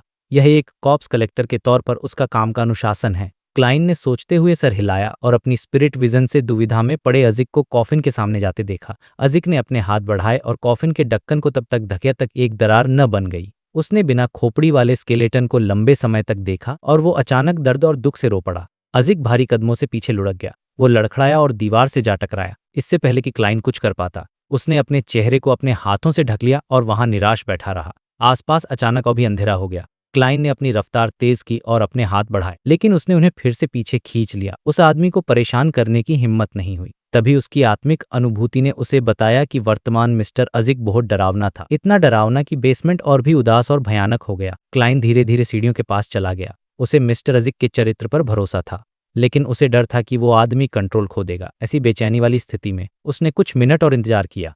फिर आखिरकार उसने अजिक को अपने हाथ नीचे करते हुए और धीरे धीरे खड़ा होते हुए देखा। मिस्टर अजिक बदल गए लगते हैं, यह मेरी आत्मिक अनुभूति मुझे बता रही है, लेकिन मेरी स्पिरिट विजन में उसके ऑरा के रंगों में साफ बदलाव में उसकी भावनाएं पल्ले की तरह निराश, उदास और दर्द भरी हैं। क्लाइन ने जल्दी से एक निष्कर्ष निकाला और महसूस किया कि अजिक और भी उदास और प्रभावशाली हो गया था। अब मुझे कुछ याद आया, लेकिन वो बहुत मामूली है, अजिक ने एक भावनाहीन आवाज में कहा। फिर उसने आसपास देखा और कहा, मैं उस शक्ति को महसूस कर सकता हूं जिसने तुम्हारी किस्मत को असंगत बना दिया। क्लाइन हैरान रह गया। खुशी से हैरान होकर उसने जवाब में पूछा, क्या आप सोर्स का पता लगा सकते हैं? पर्दे के पीछे वाला इंसान जो लाल चिमनी वाले घर में रहता था, उसने चुपके से संयोग पैदा किए और लमुड़ के पुराने किले में काले आर्मर वाले नाइट का सिर लेने आया था। वो क्या करने की कोशिश कर रहा है? उसका असली इरादा क्या है? बहुत समय हो गया है, लेकिन मैं कोशिश करना चाहूंगा। अजिक की गहरी आवाज में एक ज्वालामुखी था जो फटने के करीब था। कैसे? क्लाइन ने क्यूरियोसिटी से पूछा। अजिक कॉफिन के सामने गया और उसके अंदर के स्केलेटन को देखा। उसने मेरे बच्चे की खोपड़ी ले ली। मैं उसे खून के रिश्ते से ढूंढना चाहता हूँ। आपका बच्चा? मिस्टर अजिक, क्या आप निश्चित हैं कि काले आर्मर वाला नाइट आपका बच्चा है? तो बस एक पुरानी चीज है, इतने लंबे समय के बाद आप सच में अपनी याददाश्त खो बैठे हैं? इतनी लंबी उम्र पाने के लिए ये कीमत चुकानी पड़ती है। क्लाइन ने एक शांत सांस ली, एक लेजेंडरी प्राणी के साथ इंटरेक्ट करने के अजीब एहसास को महसूस करते हुए। फिर अजिक ने अपना दाहिना हाथ बढ़ाया और अचानक अपने अंगूठे से अपनी इंडेक्स उंगली काट ली। ताजे लाल खून की एक बूंद सफेद स्केले की जगह गिरी। यह जल्दी से स्केलेटन में समा गई और पूरा स्केलेटन अचानक खून लाल हो गया। वाह! क्लाइन ने अचानक एक बच्चे के रोने की आवाज़ सुनी और महसूस किया कि कोई उसे पीछे से घूर रहा है। उसने अपनी रिवॉल्वर निकाली और अपने पीछे निशाना लगाया, फिर धीरे धीरे मुड़ा, लेकिन वहां कुछ भी नहीं था। उसके पीछे कुछ भी नहीं था, यहां तक कि जमीन से जुड़ने वाली सीढ़ियां भी गायब हो गई थीं। वाह! एक बच्चे के रोने की आवाज़ क्लाइन के कानों में घुस गई, और जब उसने फिर से कॉफिन की तरफ देखा तो वो हैरान रह गया कि घने काले कोहरे के बीच बहुत से बेआकार और टेढ़े मेढ़े चेहरे उठ रहे थे। फिर उन्होंने एक अजीब दरवाज़ा बनाया।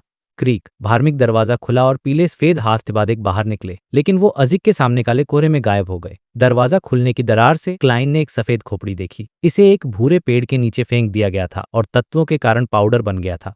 क्रीक, असंख्य पीले सफेद हाथ अचानक बंद हुए दरवाजे से कट गए और जमीन पर गिर गए। फिर क्लाइन ने एक लंबी सुनी, मिस्टर अजिक की भारी आहें, एक ऐसी आहें जिसके पीछे एक समृद्ध इतिहास लग रहा था। आहें के साथ काला कोहरा छंट गया और एक बच्चे के रोने की आवाज बंद हो गई। सब कुछ अपनी असली स्थिति में लौट आया, सिवाय बढ़ी हुई ठंड के। क्लाइन ने अपने कमकत दांतों को भींच लिया और कॉफिन में देखा। उसने देखा कि लाल स्केलेटन अपने असली क्रिस्टल क्लियर सफेद रंग में लौट आया। करना, मैं उसे ढूंढ नहीं का था, अजिक ने गहरी आवाज में कहा। उसकी पीठ क्लाइन की तरफ थी, साथ ही उसने कॉफिन बंद कर दिया। यह कोई हैरानी की बात नहीं है कि हम उसे ढूंढ नहीं पाए। अगर हम ढूंढ पाते यह हैरानी की बात होती। क्लाइन ने उसे सांत्वना दी। वैसे भी मैं इस मामले में कई बार निराश हो चुका हूं, उसने अपने दिल में जोड़ा। अजिक ने अपने सामने कॉफिन पे एक और नजर डाली। वो धीरे धीरे मुड़ा और कहा, मैं जांच जारी रखूंगा और उम्मीद करता हूं कि मुझे आपकी सहायता मिलेगी। कोई प्रॉब्लम ही, यही तो मैं करना चाहता था। क्लाइन ने अजिक को लाल चिमनी के बारे में बताने की अपनी इच्छा को रोका, क्योंकि इसके बारे में बात करना बेकार था। वो सिर्फ अपने टारगेट को कंफर्म करने के लिए खुद पर ही निर्भर था। लेकिन इससे उसकी एक बड़ी समस्या हल हो गई, जो यह थी कि लाल चिमनी वाला घर ढूंढने के बाद उसे नाइटॉक्स को कैसे शामिल करना चाहिए। उसे विश्वास नहीं था कि वो अकेले ऐसे रहस्यमयी और डरावने पपेट को खत्म कर सकता है। अब वो मिस्टर अजिक से मदद मांग सकता था। अजिक ने अपना मुंह खोला, लेकिन आखिर में कुछ नहीं कहा। उसने सिर्फ आहें भरी और चुपचाप सीढ़ियों की तरफ चल पड़ा। बेसमेंट छोड़ने और गुप्त दरवाजा बंद करने के बाद वो दोनों घास फूस और कांटों से भरी सड़क पर चले। दोनों में से कोई नहीं बोला जब वो छोड़े हुए पुराने किले से वापस चल रहे थे। अंधेरी रात में अजिक ने अचानक कहा, जब तक यह मामला हल नहीं हो जाता, मैं अपनी नौकरी छोड़ दूंगा और टिंगेन छोड़ दूंगा अपने खोए हुए अतीत को ढूंढने के लिए। मिस्टर अजिक, क्या आपको पता चला कि आपके साथ क्या हुआ था? क्लाइन ने अपनी क्यूरियोसिटी को छुपाने में असमर्थ रहते हुए पूछा।